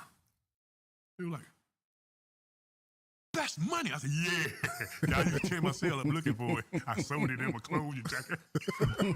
How much did that? I said, 72,000. Damn. That's how much money I made here in this goddamn I gave it to the girl. She $72,000. took it on that down to the car, and they were like, Goodness. man, you made me. I mean, I used to have my cousin come up and get money. I had too much money. I used to have her come up and just give them here. And that was Roger's sister. I used to have her come up and I just give here. $72,000 in prison is crazy. Got too much of it. Wow. Can't sew no more in there. I know they're gonna let me take 2 coats out. Yeah. Every time I got money, I would call them. I got another load if you want it. And they come up to That's you. money. I'm like, He said, yeah. So with the best friends, you end up leaking with them, but then you end up becoming security for Maserati Rick. no. Okay. I hooked up with the best friend, but Maserati Rick, I started working for him first. Oh, okay. When they found out that I was working with him, they said, hey man, why you didn't come? I said, because it's about money, man. I told y'all that. So take me to the story of how you met Maserati Rick. At the beeper shop, Okay. where they had the beepers and phones and all that, you had to go to the beeper shop. It's out on And if you don't know, Maserati Rick is I believe he was one of the biggest drug dealers out of Florida. One of the biggest drug dealers out of Florida or Detroit, one of the two. And the best friends is also like I guess, drug mafia thing that he was a part of. So really setting up the whole entire story up until this point is because like we're getting to the part about, how he became a hitman for the best friends and, whoever else that he worked for. 13-mile soft hill. I think that 13-mile soft hill. They had a beeper shop where we were buying our beeper, and we get the burner beeper, so we ain't never got to pay the bill. Burner's phone, we ain't never got to pay that either. Shit. Maserati Rick showed us how to do that when I met him that day. But before I met him, I didn't know who in the hell he was. But his boy walked into the back of my boy. And my boy said, hey, man, watch where you go. He said, man, you better shut your mouth. My boy said, what? So I'm sitting there looking. See my boy hand drop to his side, so I know what time it's been to be. So I get up and I steps over there in between them. I said, dig this, man, we ain't got time for this. Man, y'all better get out of there. I said, and if we don't, now I'm letting my gun slide down into my hand. He wasn't scared of nobody. Maserati Rick seen Man that. wasn't scared of nobody. I don't give a fuck they see it. You motherfuckers ain't finna live. So he came with them, hey, man, this ain't necessary, man. I said, who are you? I said, who are you? He said, I'm known everywhere, man. I'm Maserati Rick, baby. You know, and she can I holler at you? I said, you can talk to me, but don't you holler. He was like, no, man, I just want to talk to you outside. I looked at my boy, he said, don't worry, man. We got these fools in here. I said, okay, so I step outside with Rick. We go to this bin, the little gold bin he had. He went to me, hop in. Big as I am, you think I'm going to fit in that little bitty ass car you got? He was like, oh, man. I said, yeah, let me show you. Try to get it. Didn't fit. I don't fit in little cars, man. I mean, at that time, I'm all cut up and everything, you know? Yep. Shit, I don't fit in these little cars. Why you think I drive that goddamn S10 over there? It fits me easy. I could duck my head and get in. He was like, man, I seen what you had. I said, so? He said, man, who are you? I said, I ain't about to tell him my real name. I said, boom. Look, you one of the best friends? No. Ain't you and Reggie brothers? They call you Boo? I said, no, that's his brother Boo. I'm Boom. Spelled different. Here's 3 words. Mine's 5. You like, hey man, would you go to, I forgot the name of the club off of Jefferson there, the little after hour, well not after hour joint, the little club that was underneath the little bridge. He said, man, would you go with me to the club, man? I pay you to go with me, you be my bodyguard. I said, how much? So I got $250. You a good jokester, ain't you? He said, how much you want? I said, give me 1,000. 1,000 just to be, I said, yeah, because you on my time. I got to be on your time. And you never know if I got to hurt somebody. If I do, I ain't got time to collect later. Bro, he's a smart, this is a smart I give you 500 now, hitman / criminal, bro. Okay, he gave me 500, so I met him up down there. He's very Parked smart. my car up on the hill. Best friend parked theirs up on the hill too, and what's his name? Big Ed Hansen. He parked his on the side of the street facing towards Jefferson. Now at that time, Maserati had just got his new Benz up. So I'm in there talking to Boo and them. They were like, man, you need to come with us. I said, man, I told you, man, whoever got the money, baby. Told you that at Cobo Hall that day. Money talks. I ain't doing shit because we friends. No, I don't do that. I work for money. So we talking, then Ed came in. When Ed came in, Boo was standing next to me and Reg standing on the other side. He said, oh man, there's gonna be some shit, Boom. Maserati Rick got himself in some shit because that's Big Ed there.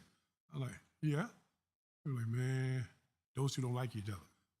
Now this time he was telling me it was over some broads. Yeah. Of course. It's always over women. Might be a shootout. It's always over women, man. I don't miss.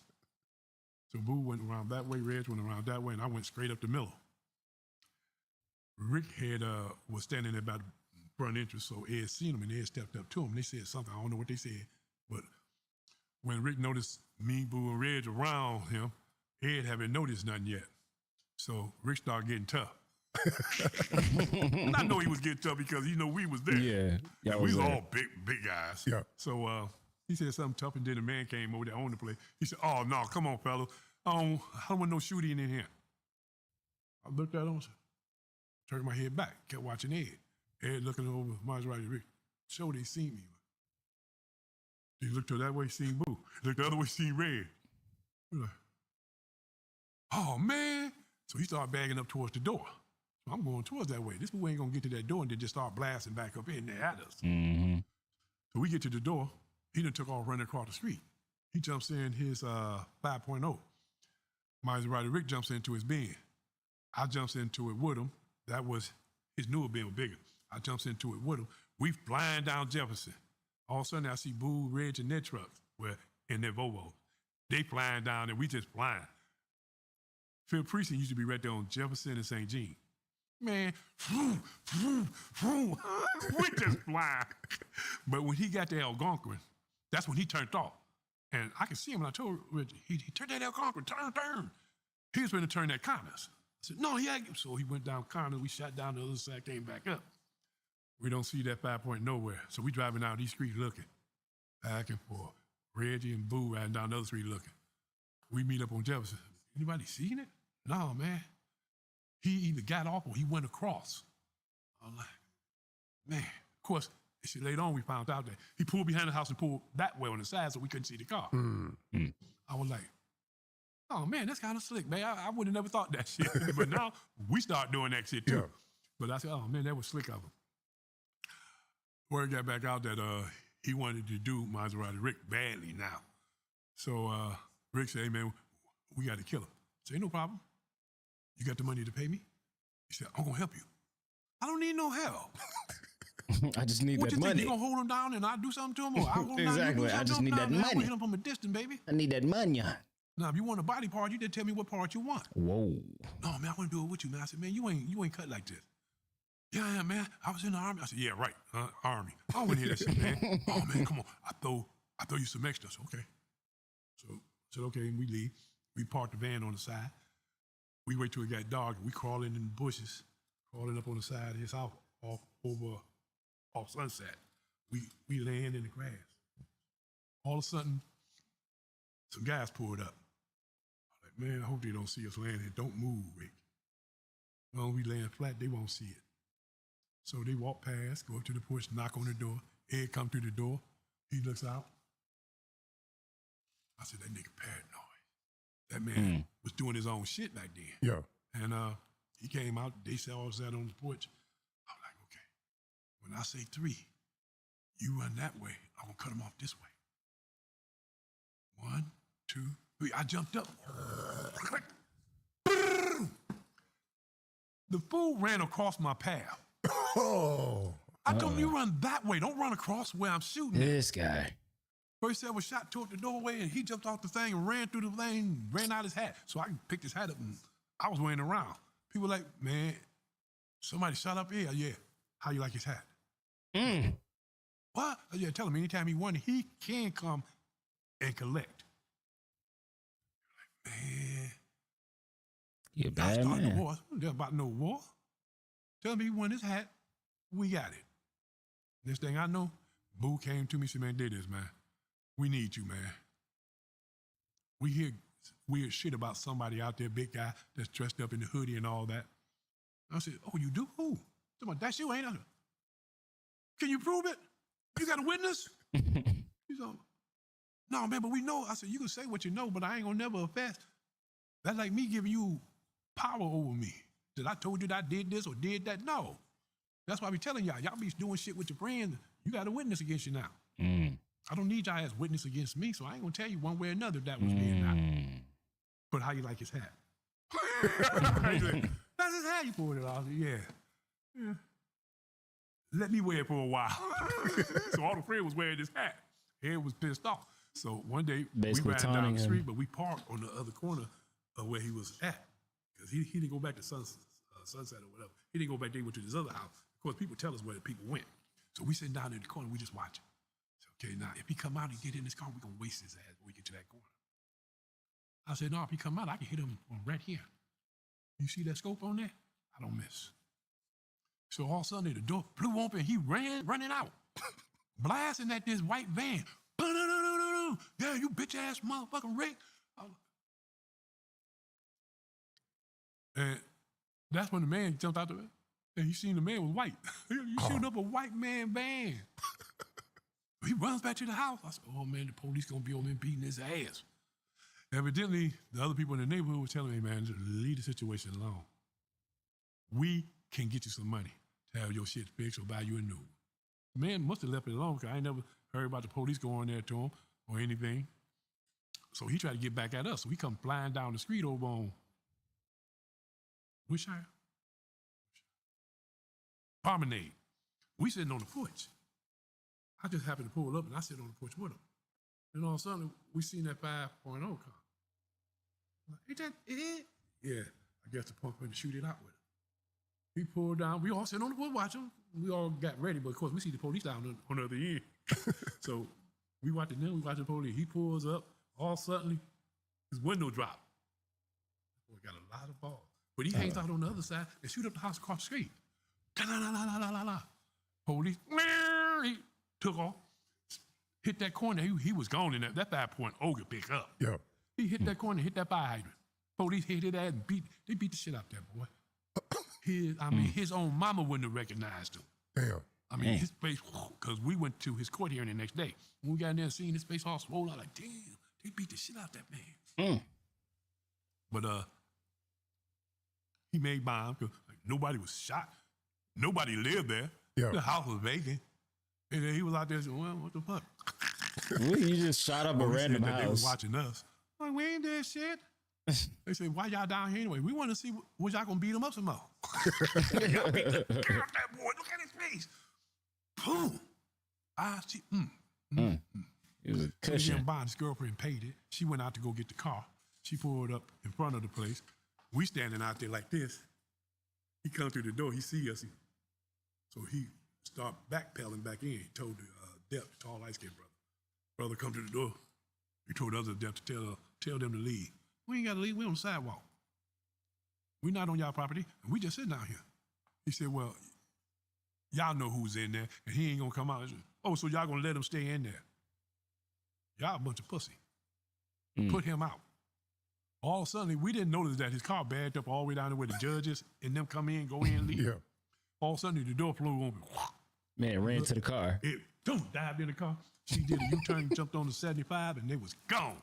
I was like, we had to go back over to the party. Like, we ain't gonna catch him, so let's just say that we'll catch him another day. So after he got away from us then, Rick was like, man, I said, you messed up mine the first time. He would have been caught then. Lucky enough, you ain't dead. I just happened to see you out the corner of my eyes running towards me, so I stopped. The hell is you doing? Pop, pop, pop. Hey, get that mom. Ooh. He was able to jump that fence and get away, and all his boys were like, man, we ain't seen nothing, man. Well, then y'all get the hell up and get the hell out of here. Because if you say anything, we gonna know. We got the police in our pocket. Yeah. Talking about, man, we ain't seen shit. We ain't seen shit. They drive off. Word get back around. Ed at his barbershop. And, wait a minute. No, I'm sorry. That's a whole different person. That's Big Ed. I mean, it's Big James. He talked a bunch of shit too. And we had to go after his ass. We got after a lot of people. Now, with that being said, so what happened the day that Maserati Rick ended up getting killed? Well, he should have never left the apartment because I was there with him. But I was sleeping when he left. I didn't even know he left until Boo called me back on the phone and told me, hey, man, what's this that Rick got shot? I said, what you mean Rick got shot? Yeah, he got shot up at the car wash. Hey, Rick, they said you got shot at the car wash. I didn't hear nothing back. He said, Rick ain't there? I said, yes, he is. I go to his bedroom and look. He ain't even there. The nigga not there. I go to the side of the window, look out the window out of the loft. Like, his car gone. So I'm trying to dial his number, and nobody answering. I get in the car, still talking to Boo. He told me where they was at, and that day there too. We get there, and we go to the fish shop right there on the corner. We grab some food and shit. Then we stood around trying to see if we catch anybody saying anything. We did. So we found out what hospital he went to, so we went to the hospital. And when we get there, we told him, you can't be here, man. It's the west side. You gotta get back to the east. So we had them transfer you there, man. So they got him transferred out of there. For some strange reason, people think he got killed at that hospital. No. Rick didn't get killed on the west side of the hospital. He got killed at, I forgot the name of the hospital, Receiving. Oh, he died in the hospital. Oh, okay. Because I was up in there when Boo came up. And he said, hey, man, what you doing? I said, Rick giving me some money to to make sure nobody get in here after him. I guess he's still worried about Ed trying to get to him. He said, man, when Rick said don't do nothing to them, the word got on the street quick that we're a bunch of bitches. That's what you mean. Because they was able to get to Rick. And when we supposed to be guarding him. He said, man, did it, man, you need to leave. I said, Rick paying me. He said, man, we'll pay you. I told my mother, he gave me double days. Him, man. Well, I left. Next thing I know, Rick got killed. Everybody talking about all this and that. I said, I don't know who did it. I ain't gonna try to guess. Yeah. But I believe it was Boo. Or why would Rick let him get it? Because I gave Rick the gun. He kept it under his pillow. That's why when he got killed, he still had the gun. Somebody come in, you blast the ass. Don't give a fuck who it is. Because I told him, Boo gonna cross you out. Matter of fact, he already did that. He crossed him out with Colombian Mike. Once he found out his plug, he said, you don't need that no more. The Colombian wanted us to buy directly from them and come hang out with them over there. I was like, man, nah, price got to be right. He said, if y'all could get the money from people, the Young Boys Incorporated, you keep that. So me and Mark, we jumped in the van. We shot to the west side. Sure enough, there he is sitting at the bus stop. I don't know why fools be sitting at the bus stop. I guess because they think they own this property or whatever, they can sit out there and nobody go bother them. So I pulled up. Nobody expecting us to be in that van. That van side door, only thing he sees that barrel. Get in or die. Man, what the? Get in. We got in, we took him back to the Colombian. Now, we thought the Colombian wanted him dead. But instead, the Colombian just slaps him and talks and they ain't gonna bullshit. We're like, man, this man has seen our face. No, I'm just gonna pay y'all, but I'm just letting you know I can reach out and touch you anytime I want. Black, Puerto Rican, Chinese, anybody I can send for you. So next time you better have my money. He said, man, I got your money. He had the guy bring his car up there and he gave him the money. And of course, Boo took the money. This ours. So he throws it in the van. Me and Mark said, hey, that's ours. We the one went and get him. So we kept the money and everything was straight. But I've been told, Maserati Rick, that you're going to get crossed out because you introduced your plug to them. Once they got your plug, they don't need you no more. Damn. But couldn't they cop from the plug and sell, and Maserati Rick could cop from the same plug and sell? Like, why would that be something they want to get them out the way? They greedy. And not to mention, because he didn't want us to go after the people that made Best Friend look weak. Got you. So basically, the Colombian said, we don't care as long as his bill get paid. And that's what I think was the downfall. When the Colombian said, I said, they're going to kill that boy. And the Colombian ain't going to try to help him by going after whoever did it. Yeah. Because they got their money. Yeah. Because Reggie had to go over to Marjorie's girlfriend's house and get the safe. She was, you can't do that. Shut the fuck up. He went in there, put the dolly on the safe. We drug it out, put it in the van. We didn't take none of his jewelry or anything else. Far as I know, she still had all that, and she had the Benz. So she's lucky she got that because, hell, he got a wife. Yeah, he got kids by you and his wife, but we didn't care. We just wanted that safe. Did y'all go to the funeral? Yeah, well, yeah. That's why you'll see me at the funeral, which they keep playing. That's me in the gray suit with the hoodie on the back hanging out my suit. Got you. A lot of people talking about, where you at? That's me right there. Oh, man, that is you. I said, yeah, but see, I knew that the DEA and everybody was there taking pictures, so that's why I put on the hoodie. Plus, I had to hit the guy and let him know, you died this week. Damn. He looked like, Wow. but I was already walking towards my car. Caught him on his front porch. Golly. It was an easy take. A lot of guys, they didn't know what to do. They just thought people was bullshitting until they realized we serious. If we say you getting it, you getting it. Your best shot is to go on and get the hell on. Yeah. And Reggie, he would just, whoa. Reggie would go on a shooting bins and just pop them pills, drink some, and then he go out there and just ride around looking for people to kill. But come on, man, let's ride to the west side. I'm not going with you. Oh, come on, baby, was you scared? I said, you can call me a coward, anything you want. I'm not about to be caught up in your mess. I don't think you know how many people you shooting at. You just shooting up because you know there's the car, or you might know them, or they look like somebody. Man. You be liability. Up. Mark was like that too, a little bit, but he wasn't as worse as his cousin. Randy was just out there. Now, Maserati Rick, they said it was that he got buried in like a Mercedes Benz Yeah. kind of casket, Really? something like that. Wheels, everything. Yeah. Wow. Now you take me to the night, best friends, because y'all kind of started splitting up. Your nephew or somebody got killed by My little brother. your little brother. See, Oh, Boo was driving my car that day, and when he gave it back to me, I should have looked in the ashtray, but I didn't. So I'm pulling up on 8 Mile in Buffalo. I got pulled over by the police. But when I got pulled over, police didn't give a damn about the law or your constitutional right. They pulled me out and went to search in the car. The hell they searching for? That car clean. They opened the ashtray, and I'm watching, and also they pulled the bag out.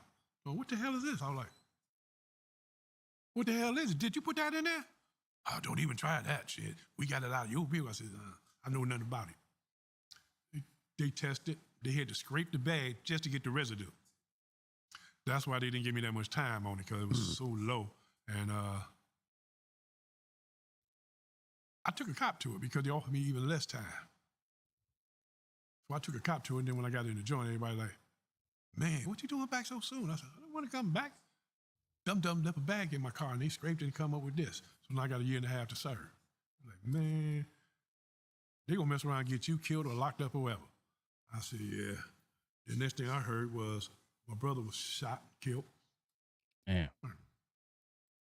What brother? They said, Andre. My little brother? Yeah. Okay.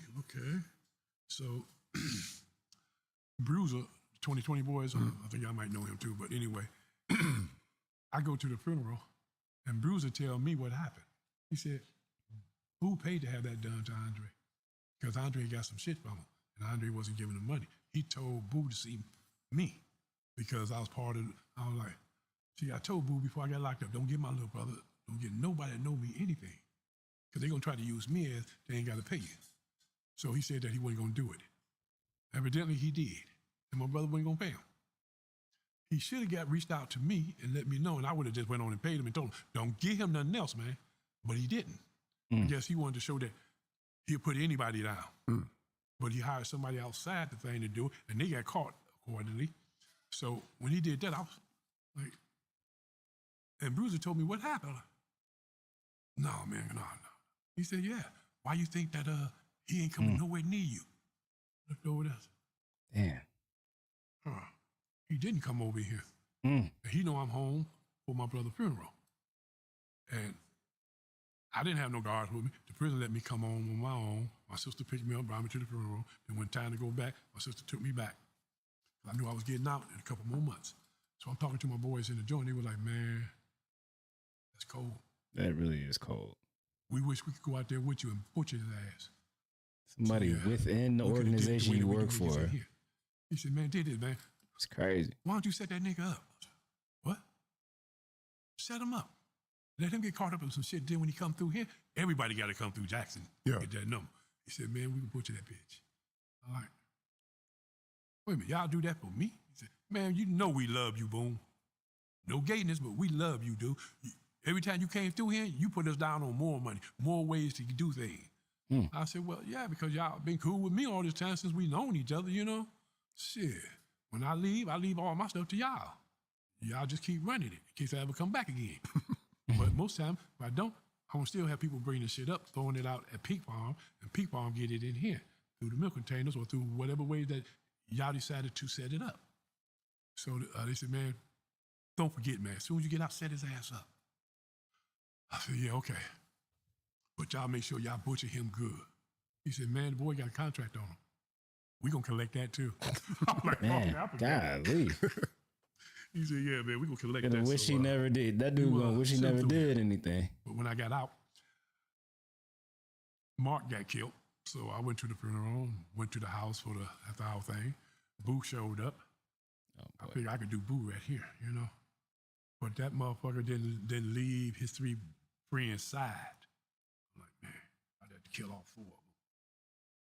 So I'm sitting there, just laughing and grinning. Hey, how y'all doing? Hey, Boo, what's up, baby?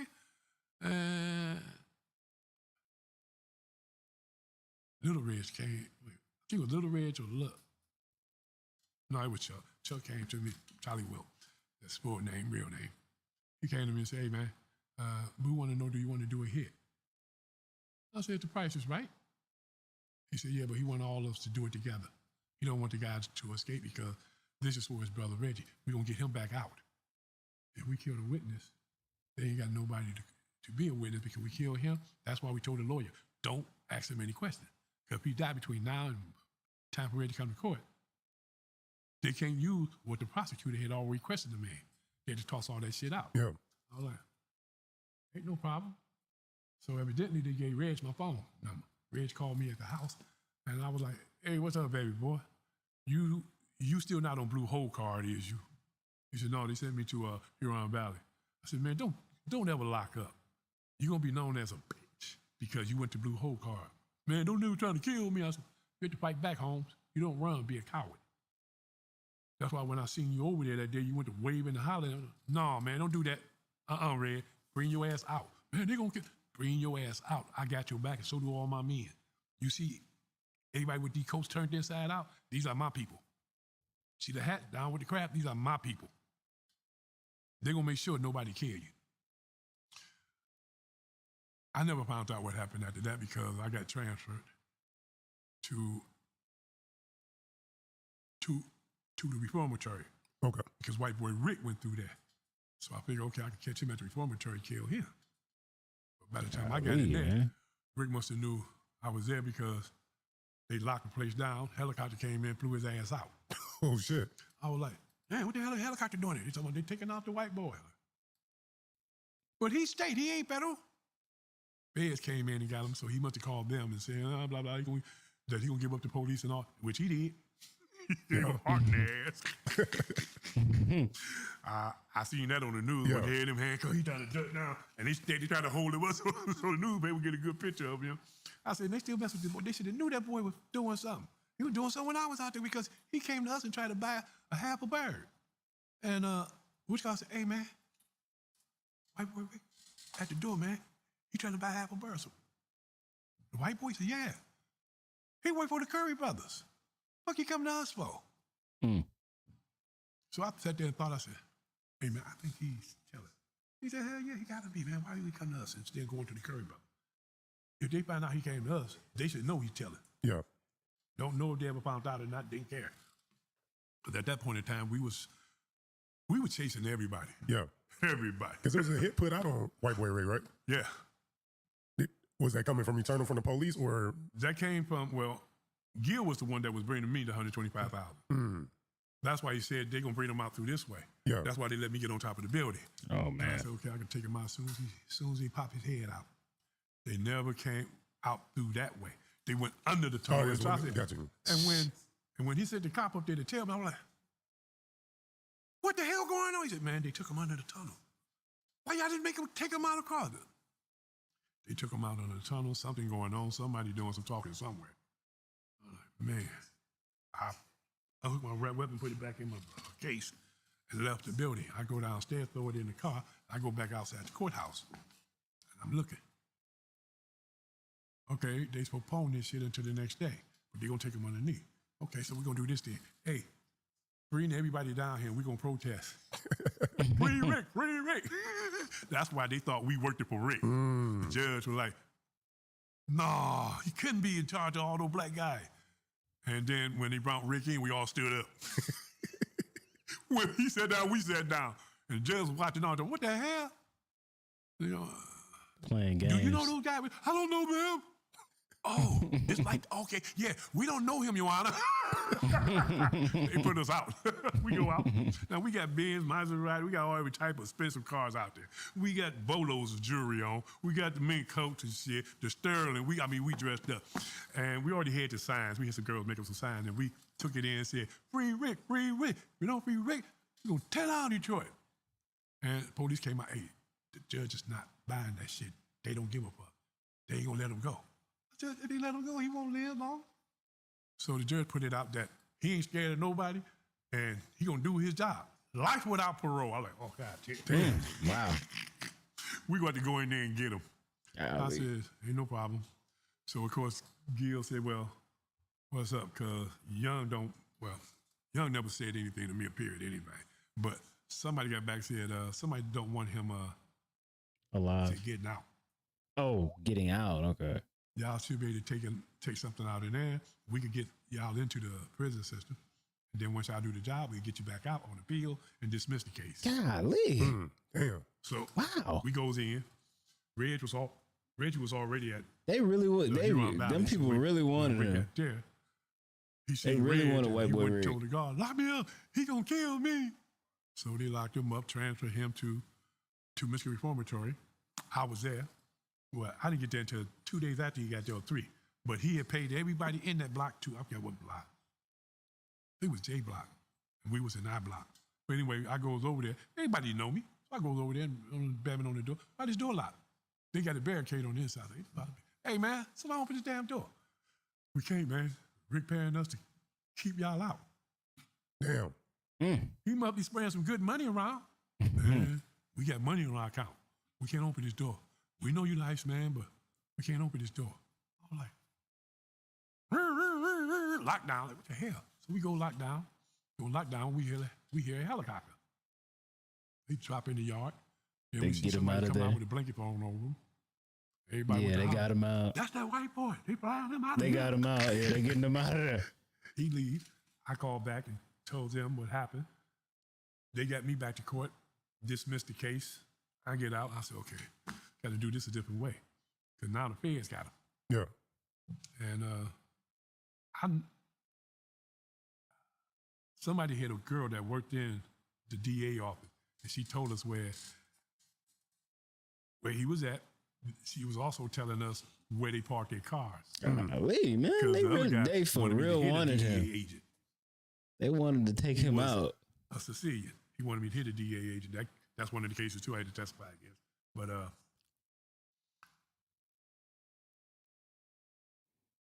I set it up. We know he was out in Phoenix, Arizona, Mesa unit. And I said, well, Golly. we would have to blow up the place. So we're going to need 2 rocket launchers.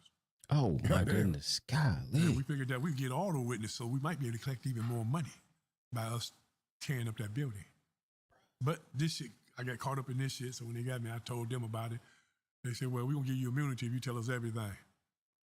I said, okay. So I told them every crime I ever did. I went back. dog. I'm 9 years old. I'm telling That y'all man everything. sang, I got didn't immunity he? across the board, yeah. Wow. That's when the judge was like, he said, can't y'all find somebody else to make a deal with? They said, this is the only one that we ever got out of that group Goodness. that's willing to testify.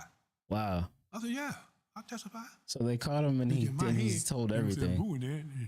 Yeah. Butcher his ass. Oh, okay. They're going to send the I other see. 3 too. 'Cause I told them there might be 3 more coming through here too. I want y'all to butcher. But before that time came, they flipped. But see, I was only giving up those 6 people. I wasn't giving up nobody. I could have gave up half of Michigan. I could have gave up other states, other countries and shit, but I didn't. I said, I just want these people that was responsible for killing my little brother. I want them. It makes sense. Yeah, I get even it. though I know It I'm going makes to sense. prison, I'm going to try to get them myself. You weren't never worried about the term snitch or rat being put on your name? No. They can say what they want to say, but they won't say it to my face. Only one person tried to say it to my face when I came home. He was at a gas station. He told me, oh, yeah, man. I recognize, yeah, man, that's that snitch. That's Who you one. talking to? That's one. Yeah, you a snitch. He said- So I started walking towards him. That's one. Shoo, knife slid into my hand. Get a little bit closer. I'm going to cut this fool's head off. My knife sharpened in the mud. I get part way there, and the guy that was whooping stepped up and grabbed the guy and started talking to him in his ear. Like, he said, man, I don't give a damn what he is, a snitch. He said something else. That's when the guy looked down. Man, what you going? I'm finna kill you. I said, I shouldn't have said that. Because the boy, they jumped in the car and took off. I'm like, man, I shouldn't have said that. I should have just kept walking. Yeah. But then I didn't want to kill his friend. His friend had nothing to do with it. He the one thought he had balls enough to do it.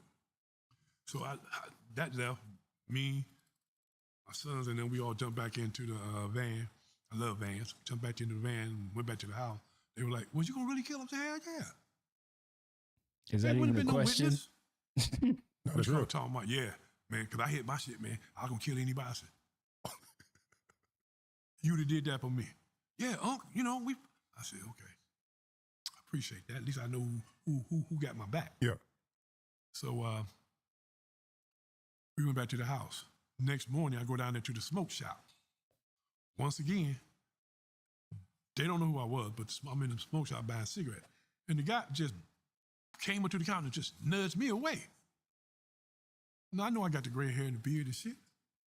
I'm like, hey, little brother, what you doing? Man, get out of my way with your old butt. Oh no. I like, boy, don't make me make you part of this, ball. No. I like to see that.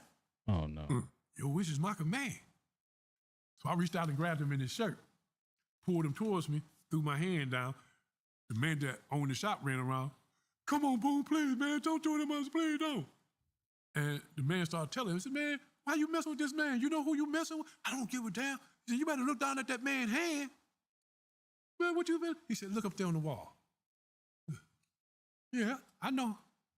Nate, Boone, I know. He looked back at me. Oh, You right? Man, I'm sorry, uncle. I said, I ain't your uncle. He said, no, man, we call it, older folks that, man. You my uncle, man. I'm sorry, I pay for your stuff. You got to pay for nothing. My stuff already paid for. I do want to end with this. Just take it to that night. Man. That last night, the last hit that you were supposed to go on with the guys and you end up yourself getting shot. Shut up. But Wait, he got shot up? that Joe, I forgot the man's name again. Like I said, it's been so long. I had to look at my paper, but I think that was Joe Long we were trying to hit. And we already got the word that he had sold the gun, and Chuck had hit the girl to get the gun and give it to him. Chuck got the gun. Said, yeah, man, I got the guy 357, man. So he ain't got no gun. I was like, wait a minute, his girlfriend sold? He said, yeah. But what they didn't know that he got another one. So when he came out of that house from upstairs, come running out, he jumped into that cab, and I lit the cigarette, let them know that's him. They come riding down the street, the cab driver trying to take off. I told him, don't move. He seen that car pulled up on the side of him, and everybody jumping out. The guy in the back of the cab already died down. The other guys ran up on the other side of the car and this side and started blasting into the cab. The cab driver tried to take off. He wound up getting shot. Only thing he had to do was stay still. He wouldn't have got shot because they putting all the bullets in the back into that fool back there. But they got him, but they also got the cab driver. I was like, man, messed up to kill somebody that don't even got nothing to do with nothing. The situation. Yeah. He tried to take off with us. Yeah. Of course, I said all that later. Yeah. But during that time, I turned around to go get the car. I felt something push me in the back. What? My hand back there came back. It's full of blood. Uh-oh. I turned to look. Chuck done jumped on the car. Mike over there with a gun. Everybody got the guns pointing at me. I like, about a bitch, a double cross. Damn. So I throw my hand back to get my gun. Boom! Oh, man. I don't go down. Chuck done fired off into me. Tore all this up. I got a big hole there. Went in there and blew all this Can we see your scars? Bone. Well, I know you see I'm that. not getting, but you can see the stomach. Yeah. They did all this shit. Damn. And they also, Golly. the AK went through here, ripped out that big bone. I lost a piece of bone. That's why my arm don't straighten up. Wow. The bone was missing. The dog ran off with the ambulance and the police. A dog ran off with his bone? Which car tried to shoot me in the face with the 357. But I seen it coming, so I jerked up, caught it here. So when I got my gun out, they started to run and so forth. And I knew why they was running because they know I don't miss. But what they didn't know, that second my blast arm, just yeah. Couldn't pull the trigger. So if they would have stuck around, they would have seen that I couldn't do it. They could have ran up there and just waste my big butt, but they didn't. They took off. Everybody jumped in their cars, taking off. By the time I wake up in the hospital, what was it? Detroit police had me handcuffed. They was like, what happened? What were you doing? Why was you at that place? I said, I don't know what you're talking about. Of course, I tried to play, I don't know what you're talking about. Oh, so you don't know? Man, I'm a drunk. I said, okay, that ain't gonna work because they probably got my blood and they gonna test and see I don't drink. I told them, I don't know, man. I don't know what's going on. So they left. When they left, I said, okay, I gotta get these damn cuffs off me. I can't move. This arm got poles coming all out me with a cast over it. My leg is all up in the cast, stomach wrapped up. I was like, man, I can't even move. So I told the nurse, hey, can you give me my phone? She said, sit right there in the drawer. They didn't leave no cop there with me. They just left me handcuffed and took off. So I got the phone, called my sister and told her, can you come to the hospital? I'm in the hospital. She said, what's? I said, I got shot up. Just hurry up and get here. When she got there, I told her, take all the clothes, everything. She said, you know you got money in it? Oh, full of blood. said, take all that shit, take everything in there and burn it. I can wash this money. I said, take whatever and get the hell out of here. Because they're going to come back and they're going to be looking for that stuff that you can remove. Take that out of here. So she washed the money, got rid of the clothes. When by the time the police realized those clothes ain't there no more, I was like, I don't know what you're talking about. And I ain't finna turn no turncoat for the Detroit police because shit, half of them was on my payroll. So I don't trust them. Shit, they'll set me up to be killed. Yeah. So I wound up calling the DEA and told them the deal. They was like, what you mean you in the hospital? I said, yeah, I'm in the hospital. I got shot up. See, we told you ain't supposed to have a gun. I said, it didn't work out that way. So they came, took over the whole situation. Detroit police, they mad. I just can't take a case from us, blah, blah, blah, blah. We got them for murder and this and that. They already had their warrant from their U.S. attorney saying, no, they taking the case. They got me for this, they got me for that. They even made us for shit, they got me for this. So like they'd get me away from the Detroit police. I told them, if you leave me with them, I'll probably wind up dead, hanging in my cell. Yeah. But they wanted booing them so bad. They were like, is you going to give them to us? I said, yes, I'm going to give y'all them. But you have to understand, I don't know nothing else but just them, those 6. They said, okay, we still make the deal. But we want Terrence Boogaloo Brown. Ain't no problem. Can you give us anybody? I said, I'm going to give you just these 6 people. Basically, those are the 6 top heads that's left. Of course, when they caught Chuck and everybody, they started flipping. Yeah. But of course, some of them, they didn't have to go in the courtroom, but they told. They don't call that snitching because they had to go in the courtroom. But they were telling on people in New Jersey, Philadelphia, New York, Detroit. They was giving up the whole operation. Chuck ain't come back here. They probably murked his ass. Me, I came back only because they forced me to, though, anyway. But like I told people, I'm not worried about nobody killing me. People I gave up deserved it. They killed me. They was behind my They killed his brother, yeah. Now, if you got a problem with that, okay, cool. Now, remember one thing now. I'm going to kill your family member. Don't you say nothing, even though you know it was me. Don't say nothing. I want to know, what would you do if somebody killed your loved family, one? And you know that you're going to go to prison. Yep. Get them up, bring them in there with you. And the war's still on, baby. Just because we in there don't mean that everybody, no, I ain't the friend. When you get in here, you better get yourself a sword because I'm coming for you on day one. Man. Several of them made it in there, but of course I wound up getting transferred out of there. The feds came in and took me out and put me in the Federal Witness Protection Program. I was like, why? I can do my time here in the state prison. But no. No, they knew. We already know how you living in there. Yeah, That's what you talking about. Mm-hmm. We got pictures of you. How you get pictures of me in here? Oh, we got them. We got pictures of you living big time. You wearing 3-piece suits in prison. Oh, shit. I said, because they let me get it in. There's no other way to get this in here. Of course, it was. You sit in the pants first, wait a while, sit in the vest, wait a while, then sit in the jacket. I got it in. It was like, ain't that Mr. Crab? What the hell he going? I'm going on a Why visit. you wearing a suit? And I got pictures of that. Be going on a visit with my suit on. Like, how the hell he get a 3-piece suit in here? I got the paperwork to show that y'all signed it and let me get it in. I would have my mink coat in there. I had my jewelry, had everything. That's when they said that they got to take me out the state because you living too good. Yeah.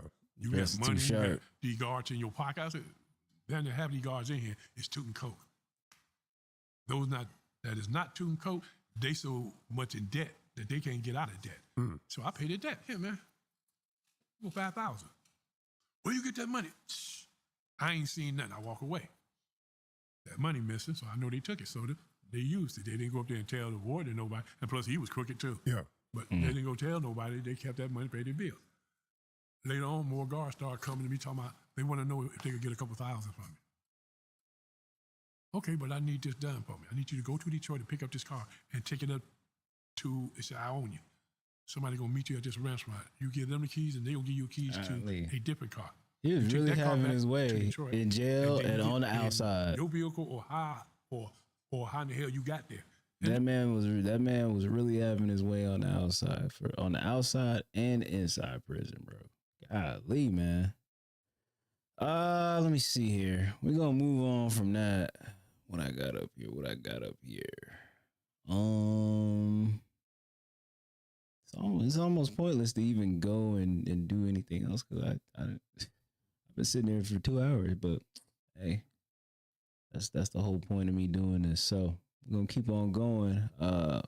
Next video I'm gonna look at is Truth. Truth is YouTube channel. It's a person I always like to go check out his stuff because he always has very compelling information.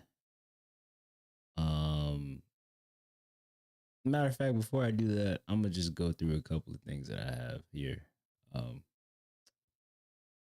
First thing, I'm not even gonna play the music, but you see here, this is a video of kids partying to Sexy Red. I don't know why. This is like the second time I've seen something that has to do with kids, like listening to Sexy Red and like being, dancing to ratchet music. Is so weird, to be honest with you. I don't know, man. I having just in general, kids listening to secular rap music at a young age is just, that's already in the realm of like the enemy having his way. It's very, of course, demonic for it to even be going down like that. Kids shouldn't really be having access to rap music, to be honest with you. Younger kids, like if you're like, if you're like 15, I feel like the time any child should be able to be listening to rap music is 15. But I mean, I believe I put this on the parent, this sort of thing right here. And it's like, it's not even one child, it's a group of kids, group of young kids listening to Sexy Red. They listening to songs, they don't even understand the lyrics. But parents, it's we have to you can't put it on the kid, you gotta put it on the parents. They the ones that's really listening to Sexy Red and everything like that. That's what I think about that. Gonna move on from that. What we got here? Okay. So what I'm gonna do here is, this is a video from my Instagram page. By the way, if you haven't already, if you get a chance to, please go subscribe to my Instagram page. It is the ebro _1992. It is THEEBRO _1992. I have a lot of things on there that very like, in entertainment wise and newsworthy, that you can go check out. So the video I'm gonna be looking at here is lady casts a spell on cheating husband. So without further ado, we're just gonna get into it. I'm gonna turn on the sound as well. Let's get it going.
Haya, zungumza sasa unayoyataka hapo, ili mradi hao wapate kuganduka. Ongea na mizimu kama ulivyoongea kule pindi ambapo nakugaia tego kule.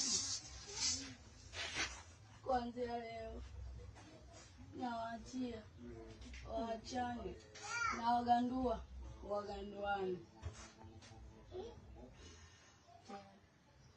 Sawa. Mimi nahisi hapa kwa sasa hivi kazi yangu ishamaliza. Kinachobakia hapo ni kwenda kule.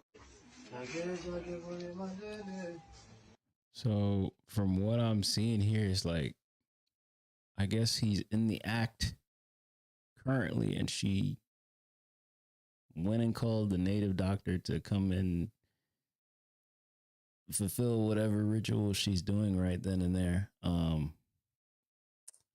I don't really know a lot about any of this stuff right here, contrary to, but I know she's like performing some type of like juju, voodoo juju type stuff or whatever. It's definitely like a real like difference from how like Western people in the Western world handle people, how women in the Western world handle when they find their significant other cheating. People in the Western world, women in the Western world, like just leave or cause a big scene and try to fight the woman that the husband or the boyfriend is cheating with. But she went a whole different route. She not only caught him cheating, she went ahead and casted a whole spell on this man. So that's what I think about that. That's different. You don't really hear about stuff like this. I don't really see videos about stuff like that. Move on. So this right here is a story I found on Instagram.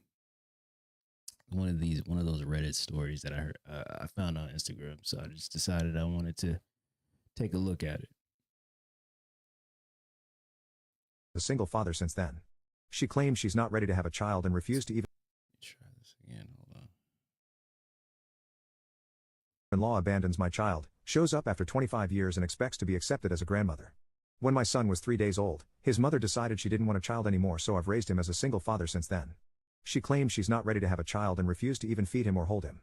I wanted to give her some time. I thought that maybe it's just postpartum depression. I was ready to be there for her, but she was serious. She packed her stuff and left the hospital. Her last words were that she wants to see neither me or our son ever again, and she kept that promise. Wow. I got the feeling that mother-in-law had something to do with it, because during her pregnancy she was talking all the time about how young her daughter is and how inappropriate of a moment this is for her to have a child. I think mother-in-law somehow secretly persuaded her to take this step. So I was left alone with an infant in my hands. It definitely wasn't easy. I was just 21 years old. I had to leave college and work very hard to give my son everything he needed. Fortunately, I wasn't completely alone. There were people who helped me to get through the hardest period, people who babysat him while I was working, who gave me advice on how to take care of a baby, and I'll be forever thankful to them. When he grew up a little, it became easier. I could send him to a kindergarten and work without asking people to take care of him while I'm not there. During all this time I hope to hear from his mother. I hope that she'll eventually come around and realize you can't just leave your child like a worthless piece of trash. But, even though I had left her my contacts and she could call me or write me a letter whenever, she didn't. I never heard from her. She never once used her rights to visit him. Wow. When he was little, he often asked me why his mother left him, why she didn't want him. And I didn't know what to answer, because I always tried not to speak badly of his mother in front of him. Now my son is 25 years old. He's a hardworking, educated young man, and I'm so proud of him, and I'm proud of myself that I was able to raise him to be a good person. Mother-in-law abandons my child, shows up after 25 years. That narrative of like the single father taking care of the child, that's not really something that's really like highlighted a lot in this society. The woman leaving the child with the father, and the father having to raise a child basically on his own. That is not really something that is really talked about like that. It sucks because the part about like the son, the child asking the father, like, hey, like, how come my mom doesn't want me, or how come I never get to see her. It's like, it's truly very sad when you have to explain to a child that like mommy and daddy are like not on good terms with each other, and for that factor reason, the child in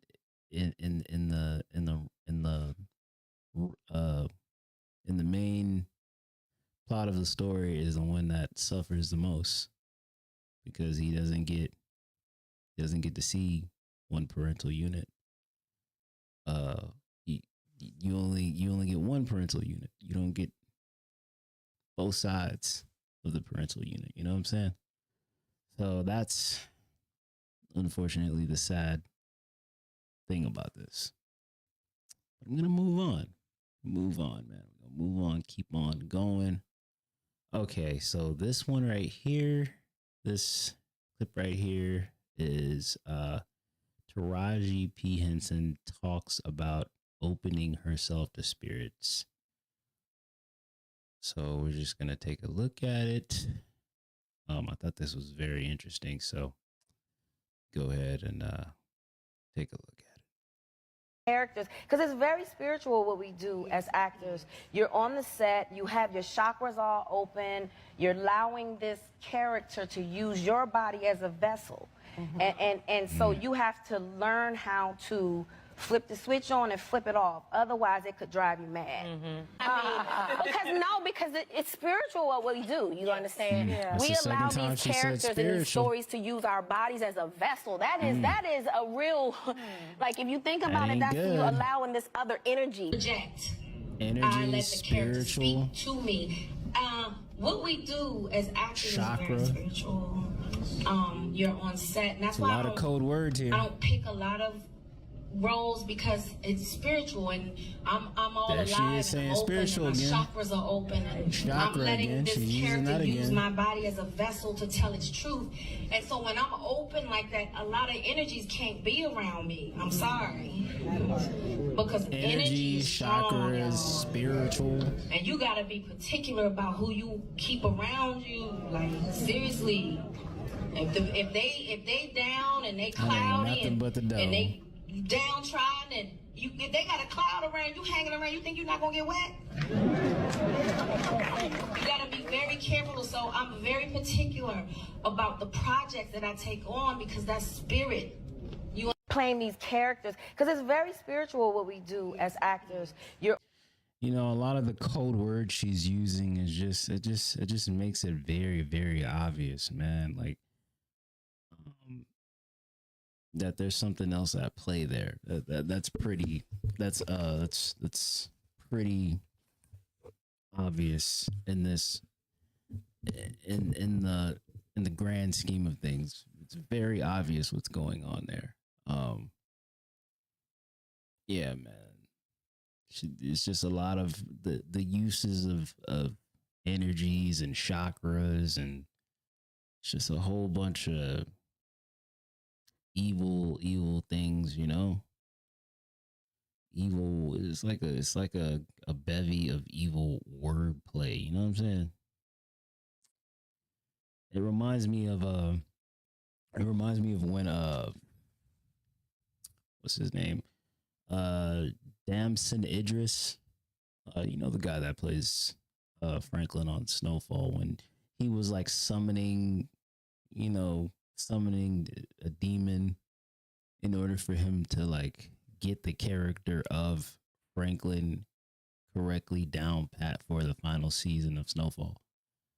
He said he admitted that he had done that.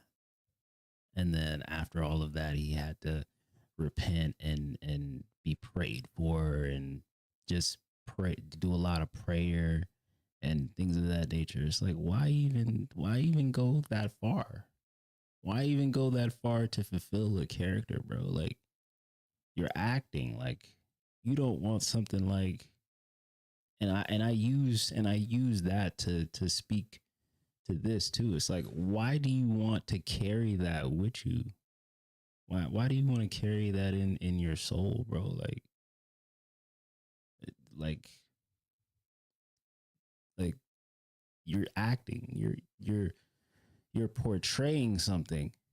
You're portraying something for a period of however long a television show is getting shot for, or however long a movie is getting shot for. And then after that, you have to go on and do something different.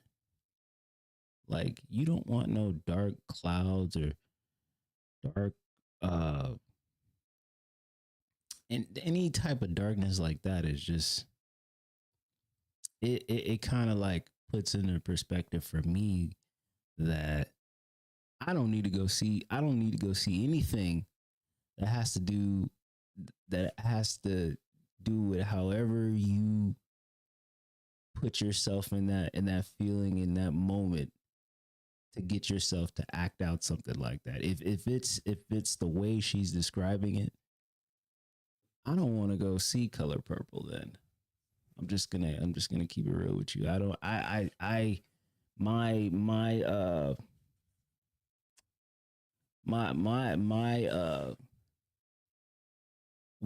I believe in won't allow me to go be sitting there and watching that, like, with how she's describing it, you know. You have to fix your eyes and your ears when it comes to how these actresses and actors and directors be moving out here. And you know, people might just say, oh, it's just a television show. Oh, it's just a movie. But no, it's not just a movie. It's not just a television show, bro. You're opening gates and unlocking doors and inviting things into your soul that don't need to be invited in. And when, you know, your favorite actor, your favorite actress, your favorite musician starts talking, and they start talking in this type of way, it's like, I think it's best to make a good a right decision to not go give these types of things your money. That's how I feel about it. But we gonna move on from that.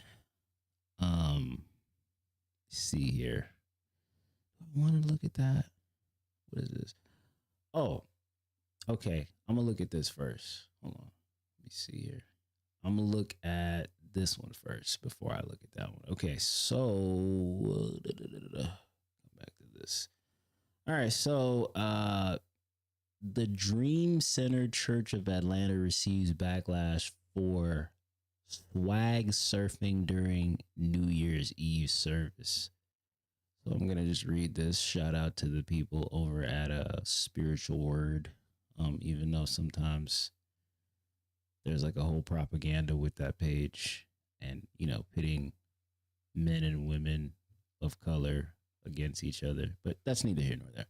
So it says an Atlanta church is facing criticism for playing the song Swag Surfing by FLY, Fly Life Youngsters, and engaging in the swag surfing dance. The church is called the Dream Center Church of Atlanta. The church's pastor is Bishop William Murphy. Of course, I know who that is. He's a musician. He's a musician, if I'm not mistaken.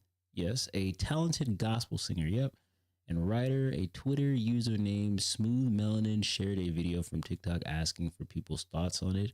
He commented, "How would you feel about this? Mind you, this is in church, and individuals shared their personal opinions. Family, we'd love to hear your thoughts on this. Is there a problem?"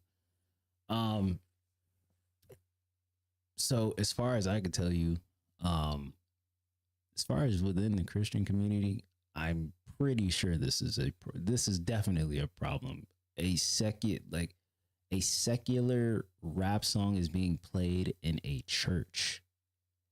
There's definitely a problem with that. Like, churches, like, you know, churches have rules, but like in the faith of Christianity, there are rules.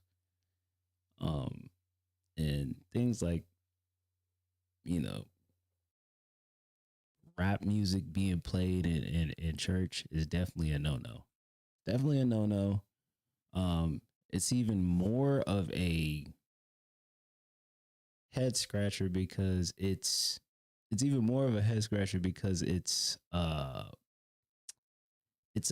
pastor and gospel singer who's playing the secular rap song in the church. So he should already know that that's not something that is that's something that should not be that you know he should not be doing and his church shouldn't be allowing. But I mean, I think I read somewhere that like, you know, Bishop William Murphy likes to go viral for things. Whether that affects his ministry and his congregation is to be seen, because, you know, in general, you know, people talk, the internet talks. I mean, Christian people have their own community online, and of course this is being talked about. This is definitely a hot button issue within the Christian community and outside of the Christian community. So it remains to be seen what will happen. What will this do? Because I mean, right now, as far as like in the Christian culture, the thing that is a hot button issue is TD Jakes, and Mike Todd is a hot button issue every other week. Like just in general, mega church pastors are always in some sort of like controversy. And you know, I don't know why. But that's usually what it is. It says here, church ain't what it used to be no more. It's a money making machine now. I think I agree with that. It's like mega church. Like I feel like mega churches make the faith of like mega churches make Christianity look crazy. It's pastors out there who are great, and you never hear about those great pastors. Like for instance, Geno Jennings, he is a real pastor. He's one of those. He's gone viral. He himself has gone viral for a bunch of things he's done, and it's all because of how stern and how aggressive his message is. Some people might think it's harsh, but at the end of the day, he's what's needed to like put in line that they're like, hey, there are actual like pastors who are serious about their faith, serious about saving souls, serious about like preaching a good message and preaching something that can touch so many out there who don't believe in God. Or, and you know, who don't believe in God, who don't believe that, you know, there is a Jesus who can save them from, you know, whatever it is they're going through. Like right now, like, he's going viral for like doing a deliverance. And he's also gone viral for like I said, he's gone viral for a lot of things. He went viral for saying that like, hey, pastors should like have jobs. They should have like 9-to-5s. They should have jobs. They should have 9-to-5s. They should have careers.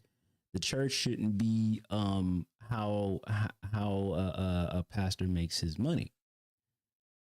The pastor should be doing the calling of what God called them to do, as like just as like that, a calling, and not like a occupation, or oh yeah, this me being a pastor should be a career or anything like that. No, it should be aligned with your career, aligned with the 9-to-5 that you have. So yeah, it's definitely, church definitely ain't what it used to be, for real. and somebody who's outside of Christianity could definitely see that, you know. Money always been name of the game. Just no more traditional decorum. Secularism used to be forbidden in church ish. Now gospel sound like Mike Wool made it. Yeah. I feel as though gospel, or the gospel culture in general, because gospel at the end of the day is, when you hear gospel just means black. Gospel used to be have like an old timey type of presence to it. You know, there was a way gospel was done. But I feel like nowadays gospel is just like really trying to appeal to the young kids, for real. And there ain't nothing wrong with that, but I mean, I just feel like that there should definitely be some type of structure, and it shouldn't just be all over the place like it is. Yeah, it shouldn't be like this. It shouldn't be the way it is. Let's just say that. It says, I'm on hypnotic. Exotic is crazy way to open a song in church. Yeah. Okay. This person is hitting us with a Bible verse. It says 2 Timothy 4 verses 3 through 4. This is the King James Version. It says, for the time will come when they will not endure sound doctrine, but after their own lusts shall they heap to themselves teachers having itching ears, and they shall turn away their ears from the truth and shall be turned unto fables. Okay, it says pastors understand secular music. However, I wouldn't feel too comfortable with it. Church theoretically is our hospital from the world. That's true. God forgives, but the world doesn't, nor do it forget. Plus, it's an evil world we live in. That's true. Atlanta churches do their best to get young people to bring in the new year in church. That is true. That's true. Atlanta is different when it like another thing. When I had seen this initially, because I had seen it online, when I had seen this initially, I was like, you know, Atlanta just does things differently. Atlanta has a way, has a style, has a flavor to everything that they do. And of course that includes, you know, church. It's people who are saved, but I mean that just because they're saved, it doesn't mean that like they've, you know, they lost their style, their sense of like flavor or style or whatever. So I mean, I feel like if this would have been like a church in Memphis, I feel like it would have kind of been the same way. But at the same time, it's just like you still have to have some sort of like decorum, some sort of structure, some sort of, because bro, like you're in the house of God. You're in a place of worship. I would be shocked if I went to a church and I heard, I don't know, Rod Wave playing at a church. Like, whoa, why are you playing Rod Wave? We don't need to hear that. We're in church. Like, I want to hear some gospel music, you know? So, it's not that it's a lot that can pop off during New Year's Eve here. So living here, I definitely get it. I don't see an issue with it because they're trying to create a safer space for people who don't go to clubs to bring in the New Year's. Well, if they don't go to clubs, they could really just be at the house. I mean, you don't got to come to, you shouldn't be coming to the church looking for that. You should be at home then. If that's what you're looking for. If you're looking to hear secular music and all that, go home. Go be at your house. The safest place to be on New Year's Eve is your house. So why don't you just be at your house? I've never not been at church or home. I'm never I don't think there's ever been a year that I have been out in a club or anything like that on New Year's, because you don't know what's going to happen, you know? So I'd rather be in the house of, worship or be at home. That's it. Let me see here. It says Bishop William Murphy in Atlanta. Y'all tripping though. Churches do holy music all year long. One night to turn up and have fun won't hurt. I don't know about that. One day of one day of turn up. One day of turn up. You know, hey. One day is all it takes. One day is all it takes to feel, you know what I'm saying? Looking good and safe on NY New Year's Eve. What's the problem? This Negro spiritual, so they get a pass. And finally, they're providing a safe space for their members to celebrate bringing in the New Year, so I don't see anything wrong with it.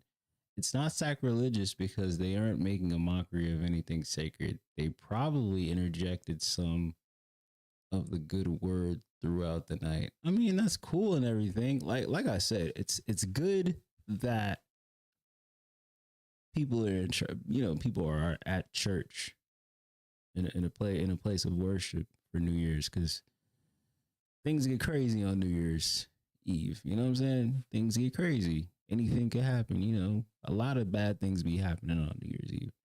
But my whole thing is like this. Your reputation looks crazy when you do all that good preaching, all that good word, incorporating the Bible, doing praise and worship, all of that. All of that just ends up canceling out when you bring in a secular rap song. It just cancels it out. It makes it look it doesn't. It looks crazy on film. It looks crazy on film. It makes y'all look bad. I ain't gonna sit here and lie. I'm just telling the truth. But yeah, that's what I think about that. Moving on. Okay, so this is from Israel Padilla. Does a lot of like street interviews. A lot of street interviews. I believe he does street interviews in either McAllen, Texas or Austin, Texas, one of the two, or he probably goes everywhere in Texas. So I thought this video was interesting. What's the first thing you did out of prison? Called her. Were you waiting on him? Hey! Well, how'd you knew her when you got locked up? How did we meet? I was a correctional She was a guard. I was working. Oh, you were the officer? Oh! Okay. He was an inmate? Well, you see the connection there, though. Okay, hey. Hold on. Were y'all like already intimate in the building, or y'all waited? We intimate. No, we weren't. No. We were never intimate while she was. No, we weren't. No, we weren't. You got in trouble. What you do? That's funny. That's funny. She probably still work at the prison. That's probably what he probably tried to just protect her, just off the fact that like she still work at the prison. So like why would you go and go be saying that out loud, like, lady? You know what I'm saying? Unless she doesn't work there anymore, and it's like maybe he don't know that she don't work there anymore, or she probably just don't care. It don't matter to her. You know, it's not like the correction, you know, it's not like the prison she works for is like looking all through her social media or anything like that. I mean, I don't know. That's what I think about it, man. Let's keep on moving. Okay. So I don't know if it's okay to play his song. I'm gonna play it anyway. Screw it. So this is actually pretty weird to me.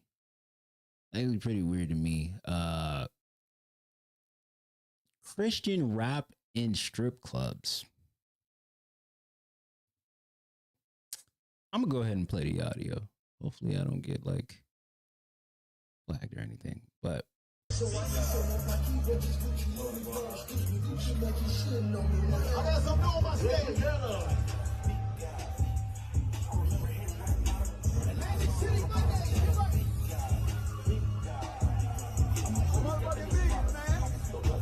Pull the fuck up. Get on control. Where's the motherfucking bottles? Shit, turn your hearing aid up. Let's turn up.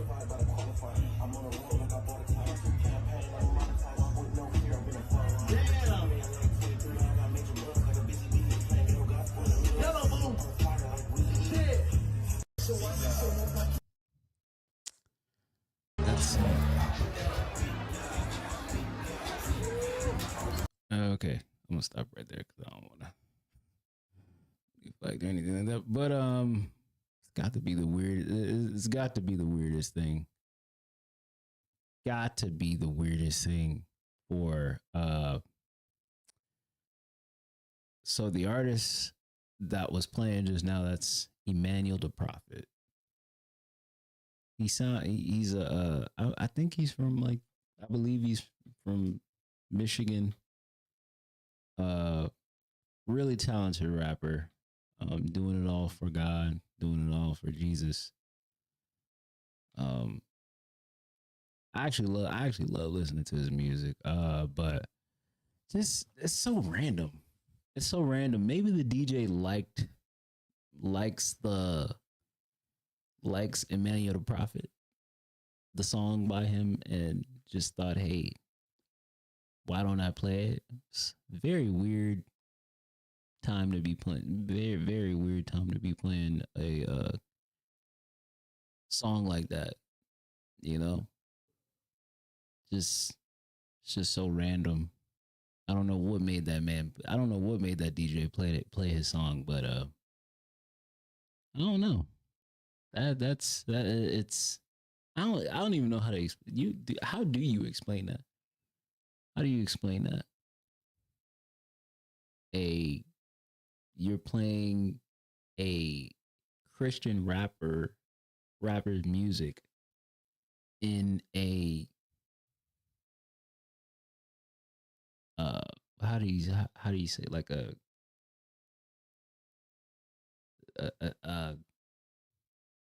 place full of sin, basically. Playing Christian music in a place full of sin. So this is the reverse. So you know how I was just talking about secular music being played in a church. Now we flip it, and now it's Christian music being played in a secular setting.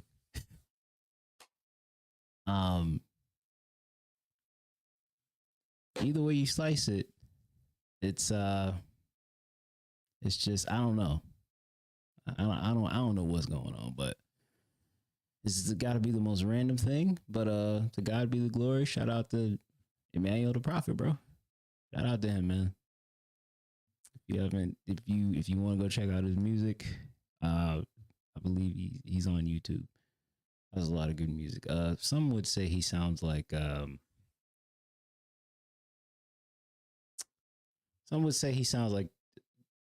T Grizzly, like a Christian T Grizzly or something like that. I wouldn't say that. I would say he's himself. But yeah. I'm gonna move on from that. So we're done with Instagram. Oop. I'm not supposed to be looking at that. So I thought this was pretty interesting right here. Desmond Wilson, who used to be on Sanford and Son, part of, as Lamont, the character Lamont on that show, says he reveals why he left Hollywood after Sanford and Son, excuse me. I wouldn't bend over, quote. That's what he said. So we're just gonna get into it real quick. About 3 minutes. Let's go ahead. The reason why I laid it up in that fashion is because it seems very cliquish Hollywood from the outside looking in. Why? I mean, but why didn't we see you in certain cliques? Why didn't I see you in Harlem Nights? Did you get that offer? Like, I feel like you would have been right along. I just told you, 1982, I went full time into the ministry. The Lord called me full time into the ministry. I preached before thousands in Africa, thousands in China, in every city and hamlet in America. How old are you? I'm 35. I got to suit your age. That's why you don't know. I thought maybe you did your homework before you interviewed me. Hollywood, I've never had anything to do with any kind of clique. I'm not a cliquish person. Right. I had followers. When I grew up, I had the kids followed me. They followed my dress style. They followed the coolness, the way I walked. When I was in the war, I was a leader. I ain't never followed nobody. So these cliques, I could tell you things about people you named, the little Fruit Loops. Wow. They bend over billies. Wow. You cannot make it to the top in that industry without selling your soul. What do you know about the brother that just came forward, Christian Keys? You heard of this young actor? He just came forward and said that he was sexually harassed by a billionaire Hollywood person in power. There's assumptions of names. Is that something that happened in your industry? Like, were you ever, respectfully, I'm asking you as... Again, here you go. My industry. It's not my industry. I'm a Broadway actor. Industry. I came to Hollywood. Wait a minute. You didn't do your homework. I'm going to tell you. I came to California. I did a film in Canada called The Dealing of the Berkeley to Boston 40 Brick Bag Lost Blues. I went back to Broadway and I was at the Public Theater. Al Pacino was down there. The late Ron O'Neal was down there. You had a lot of actors that became famous that were down there working for Joe Papp in the Village at that theater. It's renowned. And Walter Mirisch from Mirisch Studio, from the Mirisch brothers, came to New York, and he cast me in my first major motion picture, The Organization, with Sidney Poitier. And that's why when I first came to California, we shot it in San Francisco, and people saw the dailies and they liked my work. And so I said, oh, you know what? I'm gonna move out there because I'm getting a lot of offers and I don't want to be doing this bi-coastal thing. So I moved to California and I did Mission Impossible and a couple of TV spots, and then All in the Family. And then I got a phone call from Bud Yorkin, and he asked me if I wanted to do a series with Red Fox. So I've never been a part of any of that nonsense. I don't respect those people. I don't care about that. I'm you know, I told you I had connections. Nobody was gonna say nothing to me. I get it. And it made me think when you just said kind of the comment about some of the people that we've known in the industry and what they may have to do to get to the top. Can you give me... All of them. All of them. You name your biggest black actors, you name your biggest white actors, you name your biggest female Latino actresses. Wow. They all have to do it. Wow. Man. You want to talk about standing on business. You want to talk about revealing stuff. Goodness, man. He said they all got to go through that ritual. Man. I always wonder, you know, whenever you wonder about like a person who you used to see in movies when you were younger, or somebody you used to watch when, you know, at a certain age, and then come to find, like, it's just like what happened to what that lady from what is the name of that television show, Fresh Prince of Bel-Air, the first Aunt Vivian, and how she wouldn't, you know, adhere to certain things that had to do with Will Smith, and then she was ultimately basically blacklisted and blackballed from the industry. And that whole entire ordeal, she ends up having to, she basically is blackballed, blacklisted, and then she just finds her way online and just slanders Will Smith at every turn because he's the reason why she didn't have a career anymore. And then it gets so bad that on the side of Will Smith that Will Smith has to basically make amends because, you know, it already looks bad that things are happening the way they're happening, and you know, people are already talking about him and his wife and everything like that. But this is another thing on the plate of Will Smith and how he did on Viv. So, I mean, I love to see whenever people who used to be in the industry expose what goes on in the industry. Whether it be Monique, whether it be whoever, like the girl, God, I can't remember her name, who gave her life to God. From she was the sister on Black Panther, who gave her life to God because there were certain things going on in the industry, and you know, I believe the story goes that like a prophet came to her and told her that she needs to get away from the industry. So it's not all glitters and gold, people. People have to do stuff to get in the industry. And you know, Diddy's trending with all the things that he's been alleged to have been done and everything like that. So I love to see a good exposing of the industry from somebody who used to be in the industry.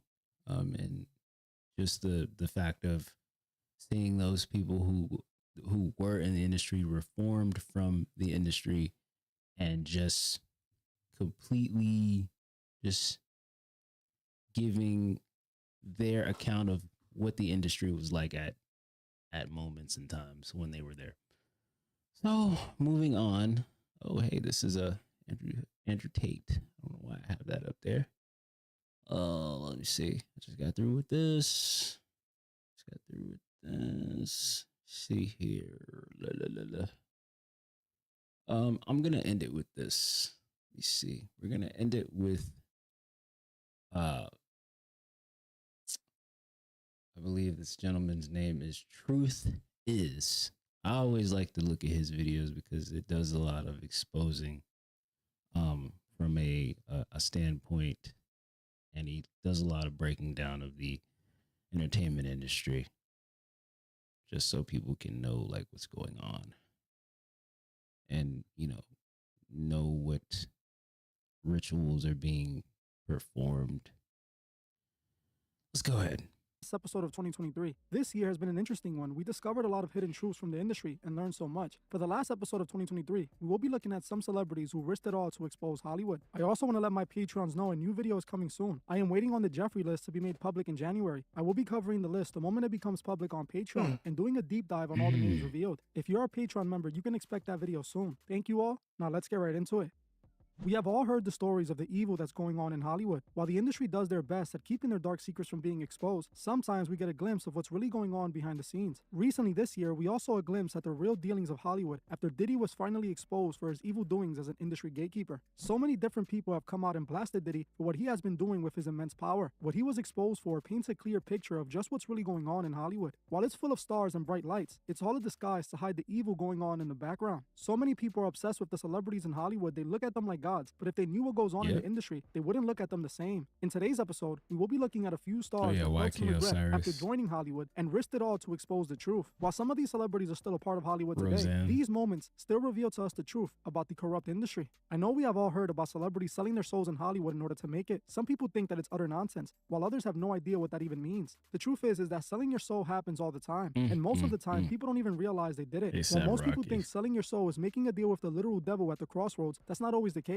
Don't get me wrong, some occultists do actually do a ritual where they sell their souls to the devil. They have actual ritual magic books with rituals to sell your soul. While occultists do this, the way that most people sell their souls is by compromising their soul. What I mean by this is that in Hollywood, people tend to put their morals aside and do things they wouldn't have done because of their morals and beliefs. If a top Hollywood agent wants an upcoming actor or actress to do things for them that the actress doesn't really want to do, but ends up doing it anyways for that opportunity, that's selling out. These celebrities sell out in Hollywood for opportunities all the time, and then they get used by the Hollywood demons. This is exactly what Melissa Ford was saying many years back. I am pretty sure most of you have heard this now famous clip of Melissa Ford openly admitting she had to sell her soul and sign a contract in blood to make it in the industry. Really? Byproduct of success, and now it's the ultimate goal. If your ultimate goal is to be famous, then you're going to do a lot to get there, like sign your name in blood in a contract. Wow. On a one-way street, and it's going nowhere. Like, that's just the truth. I've seen so many people, like, forsake their moral code and their value systems. Just Oh, wow. It's not worth it at the end of the day. It's really not worth it. Wow. As you heard for yourself, Melissa admitted this all those years back, and still to this day, there's countless stars being made every day. These celebrities sell out in every way in order to make it in Hollywood, just like we saw with the Diddy and Cassie situation. Cassie was a young new girl trying to make it in the music industry. She was only 19 to 20 when she was introduced to Diddy. Diddy, who was already a big industry mogul, saw Cassie as a desperate young star who would do anything to make it. He took advantage of that, and we saw just what he had Cassie doing for some fame. This is not just happening with Diddy. This is happening all over the industry. If you saw my Clive Davis and Diddy video, you know it's rumored that Diddy did for Clive Davis what Cassie did for Diddy. Same thing that is rumored about Will Smith with Benny Medina and Quincy Jones. If you don't sell your soul to the devil in Hollywood, you end up selling it to one of these executive demons. Most of these celebrities are Masonic puppets, something they show us themselves all the time. The one-eye symbolism is all over Hollywood. We have all seen the biggest celebrities showing off the one-eye symbolism, but why do they do it? I have called it out in hundreds of my videos, and I have made it clear that it points back to the Masonic order. The Freemasons adopted the all-seeing eye symbolism and have been using it as part of Masonry for centuries. People believe the all-seeing eye is a symbol of the Illuminati, but that isn't the case. The Masonic all-seeing eye is 100% a Masonic symbol. This is actually the symbol of the Illuminati, the Owl of Manivra. The pyramid with the eye represents the all-seeing eye of God, not our God, but the God the Freemasons embody through their rituals. We often see celebrities doing a pose where they cover one eye or throw up what most people recognize as Jay-Z's Rock Nation hand gesture. This isn't the Rock Nation hand gesture, and it wasn't created by Jay-Z at all. This hand gesture is an occult gesture used by occultists. Not only does it represent the Masonic all-seeing eye, but to some occultists like Kabbalists, it also represents the divine feminine. We see all these celebrities in Hollywood at one point or another doing the one-eye symbolism pose or the Masonic all-seeing eye hand gesture showing their alliance. One Hollywood star that spoke about this was the actress and comedian Roseanne Barr. Roseanne Barr is most famous for the Roseanne sitcom. She has been in Hollywood for many, many years, and she herself has done the Masonic all-seeing eye pose at some point in her career. According to Roseanne Barr, the gesture is satanic, but she claims that not all celebrities do it because they know the meaning. She claims that she herself did the Masonic pose for a photo shoot, but only because they told her to do it. I did a magazine cover and the lady had me hold something over my eye. I go, why would I want to do that? And she goes, just everybody does it. I go, okay. So I held a button over my eye, and now it shows all these people doing that, and they say they're in the Satan Club. Well, I just did it because the photographer told me to. Yeah. And they probably did too. Yeah. Well, of course, now looking back, they probably are in the Satan Club, but I didn't know no better. I thought, well, if everybody's doing it, I'll do it. Wow. As you heard for yourself, Roseanne claims that she did the one-eye symbolism because she was instructed to by the photographer, also claiming that it's most likely the reason that other stars did it too. While I do believe some of these celebrities early on might not know exactly what's going on in Hollywood, eventually they get invited to the Hollywood parties where they see what's really going on in those mansion rooms. They're enticed to participate in strange activity, and this is when they get initiated into secrecy. These celebrities definitely know what they're a part of and why they're using this symbolism. I can't really buy Roseanne's story about not knowing what the symbol means, but I would agree that the industry does make them do this. This is something that even Crazy Bone from Bone Thugs and Harmony admitted as well. Down, A lot more knowledge right now, you know what I'm saying? What does Illuminati have to do with that? That's what when Wikipedia you, they say you like Illuminati or you think rap is in Illuminati. Oh, no, what? No, hell no. What? That's crazy. I even heard the Illuminati was supposed to be the good guys. Because if you look at our album covers, there always some mystery. I never knew what this was. Speaking of Bone Thugs, I seen like this. Man, I should do a stream on this. I seen like a pastor breaking down like Bone Thugs and Harmony's, what is it, their second album. I believe that's the album with Crossroads on it. And man, the symbolism, the images, like he broke down the whole entire like CD. Like their CD has like a bunch of symbolism in it, like not just the music and the lyrics and everything like that, but like their album cover. From their album cover to like there's like something in the album cover booklet where it's basically like it's like a satanic oath or something like that, and I'm just kind of like, whoa, like bro, I've listened to their music before and I've never even gotten all of, I never even looked into any of that stuff.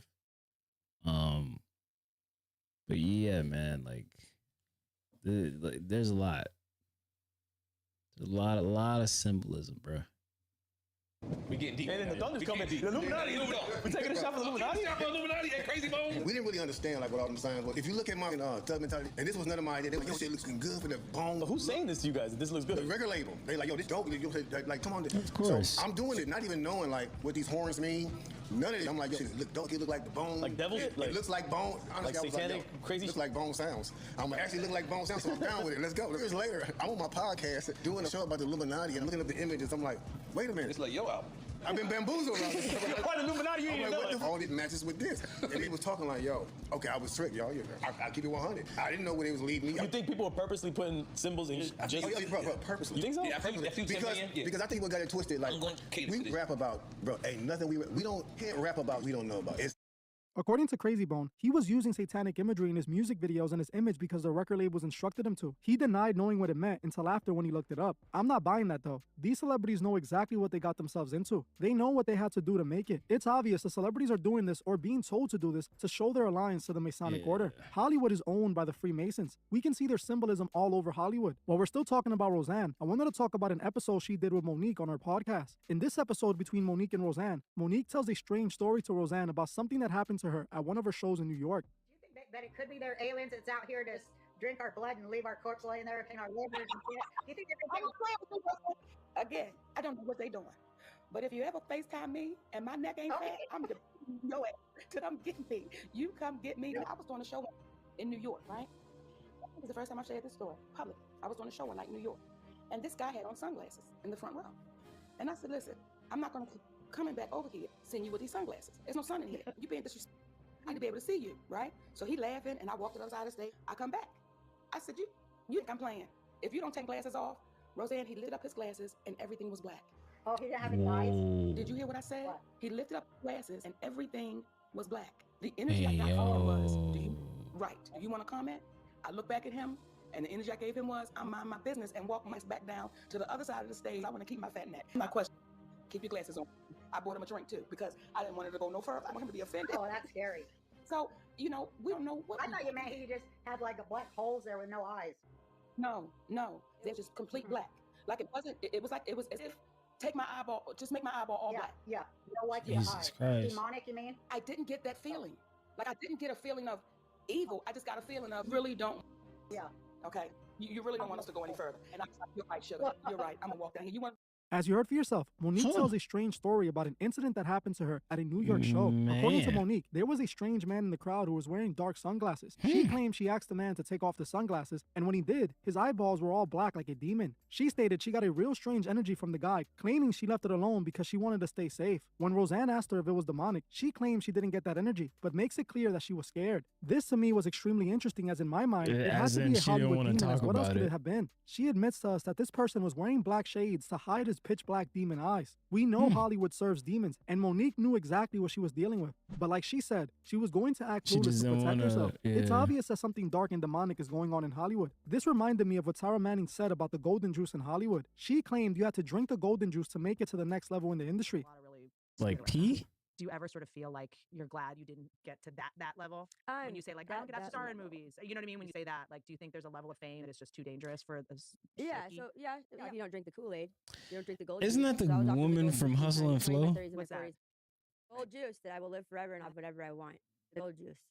You never offered the gold juice? No, I'm a scumbag comic. What's the gold juice? I don't know, but I didn't drink it and I didn't want it. And Is this in I a- noticed when all the girls, certain girls on Orange changed.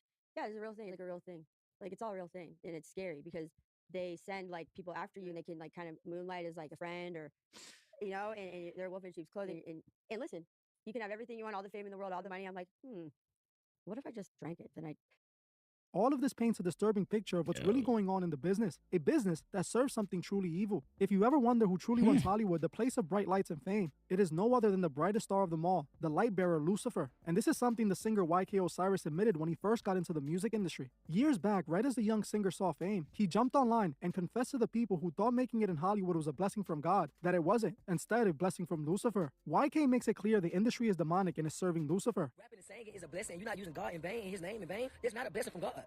Stop saying it's a blessing from God. It's not a blessing. It's a blessing from the devil. If you're not using his name, it's a blessing from the devil. So stop saying that it's a God blessing. Because y'all always talking about these rappers, always talking about and giving y'all all these stupid ass talks. Oh, this God blessing, what God wants you to do. No, this is not what God wants you to do. The devil give you all this money, go through all this shit to destroy yourself. You destroy yourself. This is not God blessed. God don't want you to do no. God don't want you to talk about it's money, cars, clothes. What makes you think it's a blessing? What makes you think that? You see, I'm gonna tell you something. They always want you to, these rappers, all these singers, these big rappers y'all look up to, they always tell you what the good part about, but they never tell you what the bad part. And that's crazy, man. Yeah, they got all this money, but they're dealing with emo spirits. They're dealing with, man, come on, man. Stop saying that it's a God blessing. This is not from God. This is not from God. Business, and I'll be honest with you, bro. I want to get out this music industry because this is not for me. I do it because I feed my family. But I don't want to be in this. This is not what God want me to do.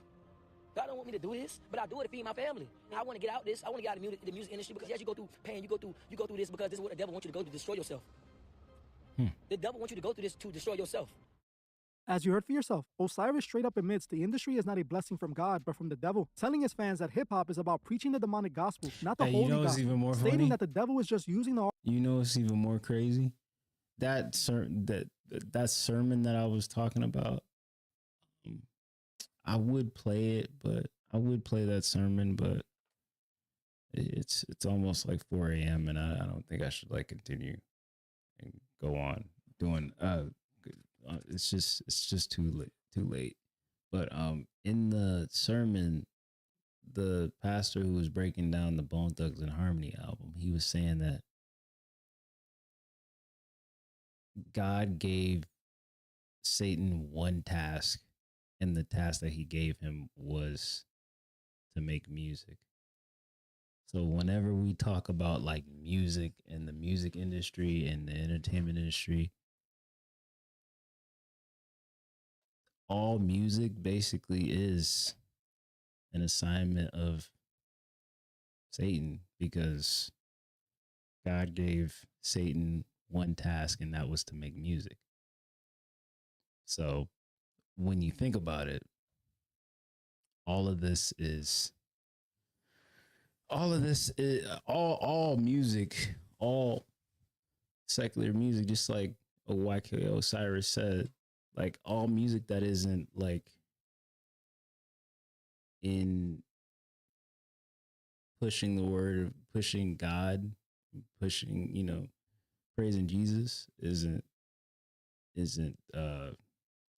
evil, to say that.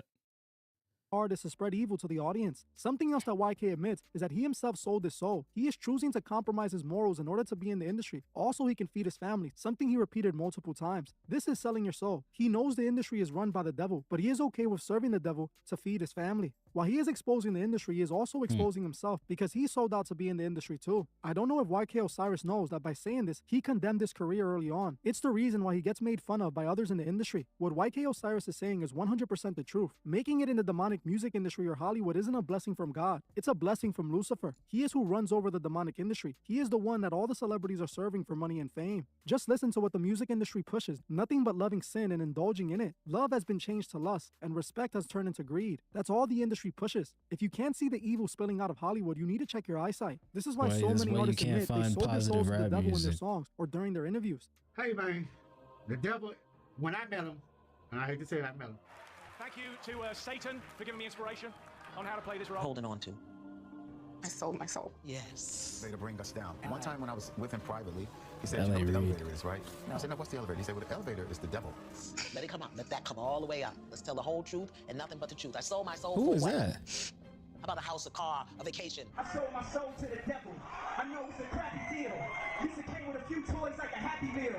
What did you sell your soul for? I sold my soul to have a life that I wanted, that I never had. Yeah. Who saved him? People be like, God. Your first thing is, yo, God saved this guy. Maybe the devil, maybe Satan saved him. Yeah, they cut each other's fingers and, made a pact, A blood pact. Dark and demonic energy that this industry was built on. Selling your soul means like you're going to compromise your beliefs for some kind of success or something. Who wants to pray to the devil with me? Who's in with me? Come on, hey, let me see those horns. Let me see those horns. I was like, now I have to do something pretty ridiculous and insane with my life. So why not sell my soul? To the person next to you. Come on, lady. Dear Dark Lord Satan. I sold my soul to the devil. Ask you to grant tonight's nominee's continued success in the music industry. This is the price of admission of Hollywood, and it's the reason so many people regret joining it after they sell their souls. We don't need any more confirmation. This is what the industry truly is. If you're trying to make it in this industry, make sure you remember what's at stake at the end of the day. Well, that's it for this video. Thank you all for watching, and I'll see you guys in the next one. All right. The end of that video. Like I said, I really do like going to this man's channel because he just, however it goes, he exposes a lot of things that, for lack of a better insight, you know, clouded eyes and clouded ears probably don't want to hear, but it's the truth, you know? And the truth will always, always, always come out. As you can see with the way the world is going right now. One thing I didn't get to was the whole Epstein thing, and how there's supposed to be this week. There's supposed to be the flight logs for all the people who are on the flight logs to Epstein Island, except for like 3 names, which I'm pretty sure like presidents that were like redacted. But yeah, man, everything that is in the darkness will always come to the light. Bad things that are happening will always be exposed by someone, you know. There's no way to hide things like that. That's the end of this podcast. It is currently 4 a.m. where I am. And it's the end of the podcast. Hopefully you guys enjoy the second day of January. I hope the best for everybody in the year of 2024. And that's it for me. Y'all take it easy. Y'all take it easy.